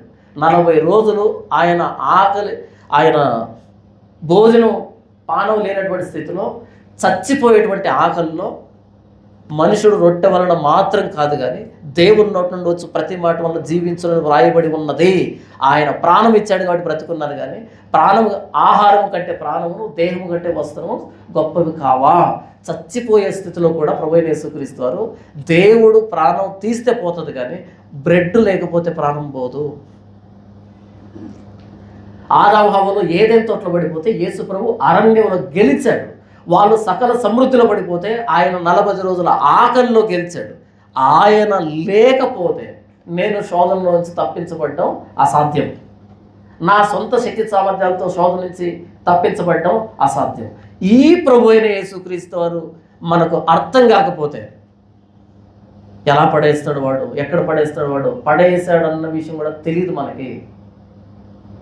యోహాను రాసిన మొదటి పత్రిక 3వ అధ్యాయము 8వ వచనం చివరిగా, యోహాను సువార్త 3వ అధ్యాయం 8వ వచనం, అపవాది మొదటి నుండి పాపం చేస్తున్నాడు కనుక పాపం చేయవాడు అపవాది సంబంధి. అపవాది యొక్క క్రియలను లయపరచుటకే దేవుని కుమారుడు ప్రత్యక్షమాయను. అపవాది క్రియలను లయపరచడానికి ప్రభువైన యేసుక్రీస్తు వారు ప్రత్యక్షమాయను. అంటే నరావతారిగా రావలసి వచ్చింది, శిలువ మీద ప్రాణం పెట్టవలసి వచ్చింది. కనుక ఇప్పుడు నేను తప్పించబడుతున్నా శోధన నుంచి. అందుకు మన ప్రతి ప్రార్థనలో నేడు మా అనుదినాహారం మాకు దయచేయని చెప్పినటువంటి అదే లిస్టులో మమ్మల్ని శోధనలో నుంచి తప్పించన్నది కూడా యేసు చెప్పాడు. మనం ఆహారాన్ని దయచేయని దగ్గర ఉండిపోయే తప్ప శోధన నుంచి తప్పించని అడగడం తెలియదు చాలామందికి. అడగరు దాన్ని, ప్రభా మాకు అది కావాలి ఇది కావాలి. ఫిజికల్ నీడ్స్ అన్నది అవసరమే, కానీ స్పిరిచువల్ ప్రొటెక్షన్ కూడా అవసరమే, చాలా అవసరం. పస్తు దస్తే పరలోకం పోతాం, పస్తు దస్తే పరలోకం పోతాం, కానీ శోధనలో దస్తే, పాపంలో దస్తే పరలోకం పోం. కాబట్టి ఈ ఫిజికల్ నీడ్స్ కంటే ముందు శోధన నుంచి తప్పించమని అడగడం అత్యవసరం. ఎవరు నేర్పిస్తున్నారు మనం శోధించబడుతున్నామని? అందరూ శోధించబడుతున్నాం. యేసు ప్రభువు అన్ని విషయాల్లో శోధించబడ్డాను రాయబడి చూడండి. హెబ్రీయులకు రాసిన పత్రిక, అపోస్తలుడైన పౌలు హెబ్రీయులకు రాసిన పత్రిక 4వ అధ్యాయం 15వ వచనం, మన ప్రధాన యాజకుడు మన బలహీనతలందు మనతో సహానుభవం లేనివాడు కాడు గాని సమస్త విషయములలో మన వలనే శోధించబడినను ఆయన పాపం లేనివాడిగా ఉండను. కనుక మనం కనికరింపబడి సమయోచితమైన సహాయం కొరకు కృప పొందినట్లు ధైర్యంతో కృపాసనకు చేరుదము. మన ప్రధాన యాజకుడు సమస్త విషయాల్లో, మనం ఎన్ని విషయాల్లో శోధించబడతామో అన్ని విషయాల్లో శోధించాడు. అదేంటి మత్తయి సువార్తలో 4 విషయాలు రాశారు. ఆ లిస్ట్ అంతా చెప్పడం కుదరదు కాబట్టి వాడు కొంతకాలం విడిచిపెట్టిపోయాడు. కాబట్టి యేసు ప్రభు చనిపోయేంత వరకు మనం ఏ విషయంలో శోధించబడతామో ప్రతి విషయంలో యేసు ప్రభు శోధించబడ్డాడు. అయితే ఆయన పాపం లేనివాడుగా ఉన్నాడు, గెలిచాడు. ఆదాము హవ్వలు ఒకే శోధనకి టప్పున పడిపోయారు, అంతే, ఒక్కదానికి పడిపోయారు. యేసు ప్రభు చివరి దాకా అపవాది శోధన పడలే. ఈయన నా ప్రధాన యాజకుడు, నా ప్రతి బలహీనతను ఎరిగినవాడు, నా ప్రతి శోధనను ఎరిగినవాడు, నా ప్రతి శోధన నుంచి బలహీనత నుంచి నన్ను విడిపించడం కోసం శిలువలో ప్రాణం పెట్టినటువంటి వాడు ఈ ప్రధాన యాజకుడు మనకు సరిపోయినవాడు. ఇది చర్చికి వస్తే మనం అర్థం చేసుకోవాల్సింది. మన బలం ఆదాము హవ్వ లాంటి బలం కాదు. వాళ్ళే పడిపోయారు, మనం పడిపోతాం. మన క్రీస్తు అవసరం. ఆయన పాదాలు వదిలిపెడితే ఏమైపోతామో తెలియదు. అత్యవసరం ఆయన సన్నిధికి రావడం. ఇది నేర్పించాలి. ఆయన సన్నిధికి రాకపోతే కలిసి రాదు, ఆయన సన్నిధి రాకపోతే నష్టాలు వస్తాయి. ఇది కాదు నేర్పించాల్సింది. మమ్మల్ని శోధనలు ఎనుకుతేక దుష్టుల నుంచి తప్పించు, శోధన నుంచి విడిపించు, మా బలహీనత నుంచి విడిపించు. ఎందుకంటే అపవాది క్రియలను లయపరచడానికి దేవుని కుమారుడు ప్రత్యక్షమయ్యాడు. ఆదాము హవ్వలకు ఏదేని తోటలో లేని భాగ్యం ఈ భ్రష్టమైనటువంటి ప్రపంచంలో ప్రభువైన యేసుక్రీస్తుని బట్టి మనకు సంభవించింది. ఆదాము హవ్వలు ఆ శోధనని ఫేస్ చేస్తున్నప్పుడు వాళ్ళకు బ్యాక్గ్రౌండ్లో సపోర్ట్ ఎవరు లేరు. కానీ నేను ఈ పాప ప్రపంచంలో శోధించబడుతున్నప్పుడు నా ప్రతి బలహీనతని శోధనని తెలిసిన వాడు, అనుభవించిన వాడు ప్రభువైన యేసుక్రీస్తు వారు ఉన్నారు. ఆయన దగ్గరికి వెళ్ళి ఆయన పాదాల మీద పడి సాగిలపడగలను. నాకు పరిశుద్ధాత్మ దేవుని అనుగ్రహించాడు, నాకు ఆయన సహాయకుడు, ఆయనతో నేను మొరపెట్టగలను, ఆయన సహాయతను నడవగలను. ఏదైనా తోటలో ప్రతి నాయకుడు ప్రభువైన యేసుక్రీస్తు వారి శిలువలో ఓడిపోయాడు, ఆయన పునరుద్ధానంలో ఓడిపోయాడు. కాబట్టి అపవాది శోధనను మనం గెలవడానికి అవకాశం ఉంది. పరిశుద్ధాత్మ దేవుడు మనలో ఉన్నాడు. ప్రభువైన యేసుక్రీస్తు వారు ప్రాణత్యాగం మనకు తోడుగా ఉంది. కానీ బయట ప్రపంచానికి ఒక శత్రువు తిరుగుతున్నాడనే విషయం తెలియదు. ఒక ఆధ్యాత్మిక యుద్ధం, చీకటి సంబంధమైన యుద్ధం ప్రతినిత్యం ప్రతి మానవుడి మీద జరుగుతుందనే విషయం బయట ప్రపంచానికి తెలియదు. ఏలైనగా మనం పోరాడుతున్నది మనుషులతో కాదు. మనుషులైతే కనబడతారు, కానీ కనబడనటువంటి శక్తులు ప్రభావం మన మీద ప్రతినిత్యం ఉన్నాయి అనే విషయం తెలియదు బయట ప్రపంచానికి. అయితే ప్రభువైన యేసుక్రీస్తు వారి శిలువను బట్టి మనకు ఈ ఆధ్యాత్మిక యుద్ధం, ఈ చీకటి యుద్ధాన్ని గురించి లేఖనాల్లో పొందుపరచబడింది. మొదటి జంట దగ్గర నుంచి ఈ రోజు వరకు ప్రతి మానవుడి మీద దాడి జరుగుతూనే ఉంది. అయితే నా మీద జరుగుతున్న దాడిని బట్టి ప్రభువైన యేసుక్రీస్తు నన్ను విడిపిస్తున్నాడు తప్ప నా సొంత భక్తితోనో సామర్థ్యంతోనో ఇంత దూరం వచ్చిన వాడిని కాదు. ఆయన తప్పిస్తూ ఉంటే తప్పించబడుతున్నాను తప్ప నేను తప్పించుకునే సామర్థ్యం నాలో లేదు. ఒకరు ఉండి ఉంటే శోధన నుంచి తప్పించు అని యేసులో ప్రార్థన నేర్పించడు. కాబట్టి ఈ ఆధ్యాత్మిక యుద్ధంలో ఎప్పుడు జరుగుతుంది ఇది? ఏమో ఇక్కడ నుంచి వెళ్ళిపోయిన తర్వాత నువ్వు ఒంటరివి, నేను ఒంటరిని. నా ప్రతి బలహీనత తెలిసిన వాడు అపవాది. ఎక్కడ శోధించబడతానో, ఎలా శోధించబడతానో, ఎంత దూరం వెళ్ళి ఆగుతానో మరలా అంటారు కదా, the point of no return అని ఒక ఉంది. The point of no return అంటే ఎంతవరకు తీసుకుని వెళ్తాడు, ఇక తిరిగి రాలేనటువంటి స్థితి తీసుకుని వెళ్తాడేమో తెలియదు. ప్రభువైన యేసుక్రీస్తు వారి పాదాల మీద ఆధారపడినంత సేపే, ఆయన పాదాలు పట్టుకున్నంత సేపే అపవాది మన దగ్గరికి రాలేడు. కానీ ఆయన పాదాలు విడిచిపెట్టామా ఎక్కడ తీసుకుని వెళ్తాడో తెలియదు. ఆదాము హవ్వల్ని ఏదైనా తోటలో నుంచి బయటికి వెళ్ళగొట్టేటట్టుగా చేశాడు వాడు. పరలోకాన్ని తప్పించడం చిన్న పని కాదు వాడికి, పెద్ద పని కాదు, చాలా చిన్న పని వాడికి. కాబట్టి క్రీస్తు పాదాల మీద పడదాం, పరిశుద్ధాత్మ దేవుని సహాయాన్ని వేడుకుంటాం. లేకపోతే అపవాది నుంచి మనం తప్పించుకునేదానికి మనలో సామర్థ్యం లేదు. ప్రతి నాయకుడు చాలా బలమైనవాడు, ప్రతి నాయకుడు చాలా బలమైనవాడు. కానీ మనలో కామెడీ చేస్తున్నాడు. వేదిక మీద దయ్యాలు కొట్టినాలు వినిపించి టచ్ అని, ఉష్ అని, బుష్ అని ఏదో జోకర్ అనుకుంటున్నారు ప్రతి నాయకుడిని. Comedy villain కాదాడు. విలన్లో 2 రకాలు అంటారు కదా. కామెడీ విలన్ కొంతమంది అంటారు. కామెడీ విలన్ కాదాడు, చాలా సీరియస్ ఆడు. ఎంత సీరియస్ అంటే యేసు ప్రభువుని సిలువెక్కించాడు. అంత కామెడీ, అంత సీరియస్ విలన్ను పెట్టుకొని టచ్ అనగానే అలా పడిపోతున్నాయి దయ్యాలు. అంత సులభంగానా? స్కెవా అనేటువంటి ప్రధాన యాజకుడికి 7 మంది కొడుకులు ఉన్నారంట. 7 మంది కొడుకులు వెళ్ళి ఏమన్నారు? పౌలు ప్రకటించే యేసునామంలో అన్నారు వాళ్ళు. అదేం పెద్దగా ఊగలే. నాకు యేసు ప్రభు తెలుసు, పౌలు తెలుసు, మీరెంతకు ఎవరో అని అడిగింది. అపవాదికి ఎవరో ఏంటో తెలుసు, అన్నీ తెలుసు. నాకు యేసుప్రభు తెలుసు, పౌలు తెలుసు, మీరెవరు ఇంతకీ అని వారి మీద పడి వారిని కొడితే బట్టలు లేకుండా పరిగెత్తారంట వాళ్ళు, రక్తాలు గారుచుకుంటూ. అపవాదేమి తెలివి తక్కువ కాదు, ఇలా తిరుగుతూ ఉంటుంది కదా, ఏదో తెలియనట్టుగా మత్తు మైకులో తిరుగుతుంటుంది కదా, అలా ఉండదు. అది చాలా తెలివిగా ఉంటుంది, చాలా నాలెడ్జ్ ఉంటుంది, దానికి చాలా కాన్షియస్గా ఉంటుంది. ఎవరిని మృంగుదామని గర్జించే సింహాలుగా వెదుగుతూ తిరుగుతుంటుంది. టచ్ అనగానే అలా పడిపోవడం, మళ్ళీ నెక్స్ట్ మీటింగ్ అదే పర్సన్ వచ్చి నిలబడుతుంది. అర్థం కలదు మీకు? ఇప్పుడు టచ్ అంటే పడింది కదా, నెక్స్ట్ మీటింగ్ అదే పర్సన్ వస్తుంది, మళ్ళీ టచ్ మళ్ళీ పడటమే, మళ్ళీ మీటింగ్కి వస్తుంది. ఇంతకు ఏం జరుగుతుంది ఇక్కడ? జోకర్లు చేస్తున్న అందరిని కలిసి. అపవాది అంత సులభంగా పోడు. ఇలా మైక్ పట్టుకుంటాడు, ఏం పేరు, ఎక్కడి నుంచి వచ్చావు, ఎప్పుడు పోతావు, ఎందుకు పోతావు, చాలా కోఆపరేటివ్గా మాట్లాడుతుంటుంది. అది ఏదో ఇంటర్వ్యూ చేసినట్టు ఫటాఫట్ సమాధానాలు ఇస్తుంది. ఒకవేళ సమాధానాలు ఇవ్వలేదు అనుకో, కింది దింపేస్తాడు, కెమెరా ఫోకస్ పోతుంది కదా. అర్థమవుతుంది మీకు? కింది దింపేస్తాడని భయంతో దయ్యం టపి మాట్లాడుతుంటుంది మైకులో. నేనే అపార్థం చేసుకున్నానా, లేకపోతే వాళ్ళకి అర్థమైంది నాకు అర్థం కావట్లేదు, నాకు అర్థమైంది వాళ్ళకి అర్థం కావట్లేదు, తెలియట్లేదు. కానీ ఎంత కోఆపరేటివ్గా, ఏదో చిన్ననాటి స్నేహితుడితో మాట్లాడినట్టు. మొన్న వీడియోలో బెల్లంపల్లి ప్రవీణ్ కుమారు ఆవిడ బొగ్గకి వెళ్తున్నాడట, దయ్యాన్ని. ఎంత ముద్దుకుందో మరి ఆ దయ్యం. ఎన్ని తమాషాలు ఏంటి అసలు. నా బాధ ఏంటంటే ప్రతి నాయకుడిని జోకర్ని చేశారు. సీరియస్నెస్ అర్థం కాలే. వాడే యేసుప్రభుని సిలువెక్కించాడు, వాడిని లయపరచడానికి ఆయన నరావతారిగా రావాల్సి వచ్చింది. ఇంత సీరియస్నెస్ ఉంటే సింపుల్గా వాడిని టచ్ అంటే పడే వ్యక్తిగా మార్చిపడేశారు. ఇది అపవాది కుట్ర అంటే. ఏదో శుక్రవారం పొద్దున్న నుంచి మధ్యాహ్నం దాకా ఉపవాసం ఉండి ఉపవాసంతో ప్రార్థన చేసి దయ్యం పోతుంది అనేటట్టు చెప్పారు. అలా పోదది.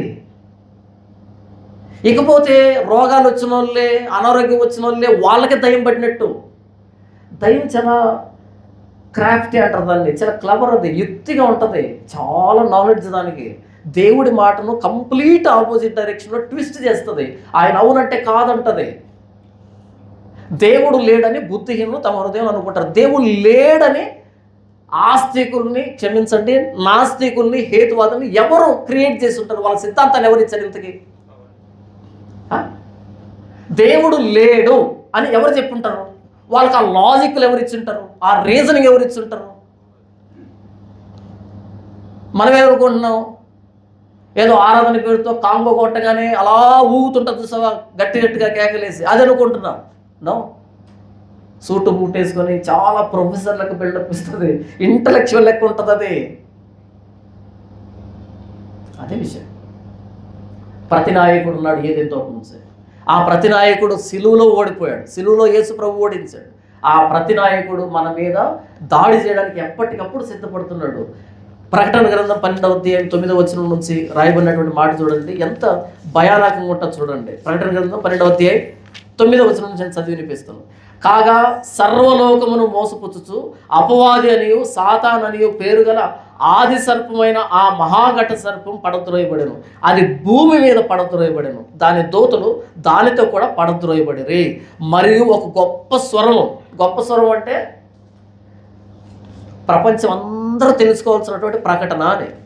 గట్టిగా ప్రకటిస్తున్నామంటే అందరికీ తెలియాల్సింది, చిన్నగా ప్రకటిస్తున్నామంటే తెలియకపోయినా పెద్దగా ఇబ్బంది లేదని. గొప్ప స్వరము పరలోకమందు ఇలాగ చెప్పేట్టు వెంటనే, రాత్రింబగళ్ళు మన దేవుని ఎదుట మన సహోదరుల మీద నేరం మోపువాడైన అపవాది పడద్రోయబడి ఉన్నాడు. కనుక ఇప్పుడు రక్షణయు శక్తియు రాజ్యమును మన దేవుని వాయను. ఇప్పుడు అధికారం ఆయన క్రీస్తుదాయను. వారు గొర్రెపిల్ల రక్తమును బట్టి తాము ఇచ్చిన సాక్ష్యమును బట్టి వారిని జయించి ఉన్నారు, కానీ మరణం వరకు తాము ప్రాణములను ప్రేమించిన వారు కారు. అందుచేత పరలోకమా, పరలోక నివాసులారా ఉత్సహించుడి. భూమి సముద్రమా మీకు శ్రమ. అపవాది తనకు సమయం కొంచెమే అని తెలుసుకుని బహు క్రోధము గలవాడై మీ వద్దకు దిగి వచ్చి ఉన్నాడని చెప్పాను. భూమి సముద్రమా, భూమి నీకు శ్రమ. ఎందుకంటే అపవాది తనకు సమయం కొంచెమేనని తెలుసుకొని బహుక్రోధం గలవాడై మీ యొద్దకు దిగి వచ్చి ఉన్నాడని చెప్పెను. దిగి వచ్చి ఉన్నాడని చెప్పెను. ఇంత ప్రతినాయకుడిని ఇంత క్రోధంతో మన మధ్య పెట్టుకొని మనకు కనిపించినటువంటి విషయాల్లో పోరాటం మన మీద చేస్తున్నటువంటి వ్యక్తిని పెట్టుకొని వాడిని ఏదో జోకర్ని అనుకొని ఏదో అంటే పోతాడనుకొని ఇంత చిన్నగా ఆలోచించే స్థితికి తీసుకొచ్చాడు. ఇది కూడా అపవాది పన్నాగమే. ప్రత్యేకమైన ప్రార్థన చేస్తే దయ్యం పోదు. అలా పోయేట్టుకుంటే యేసుప్రభుని వదిలిపెట్టలేదే. యేసుప్రభు ప్రార్థన తక్కువైందా, ఉపవాసం తక్కువైందా? యేసుప్రభుకి ప్రార్థన తక్కువైతే అపవాది వచ్చి శోధించిందా, లేదా ఉపవాసం చేయకపోతే వచ్చిందా? ఎందుకు వచ్చింది? ప్రతినాయకుడు ఉన్నాడు ఈ లోకంలో, సృష్టికర్త ఉన్నాడు, సృష్టిని చెడగొట్టేవాడు ఉన్నాడు, నాయకుడు ఉన్నాడు, ప్రతినాయకుడు ఉన్నాడు. ఈ ప్రతినాయకుడిని ఎదుర్కోవాలంటే కేవలం ప్రభు అయిన యేసుక్రీస్తు వారి శిలువను బట్టి, ఆయన సహాయాన్ని బట్టి, పరిశుద్ధాత్మని నడిపింపును బట్టి, అంతే.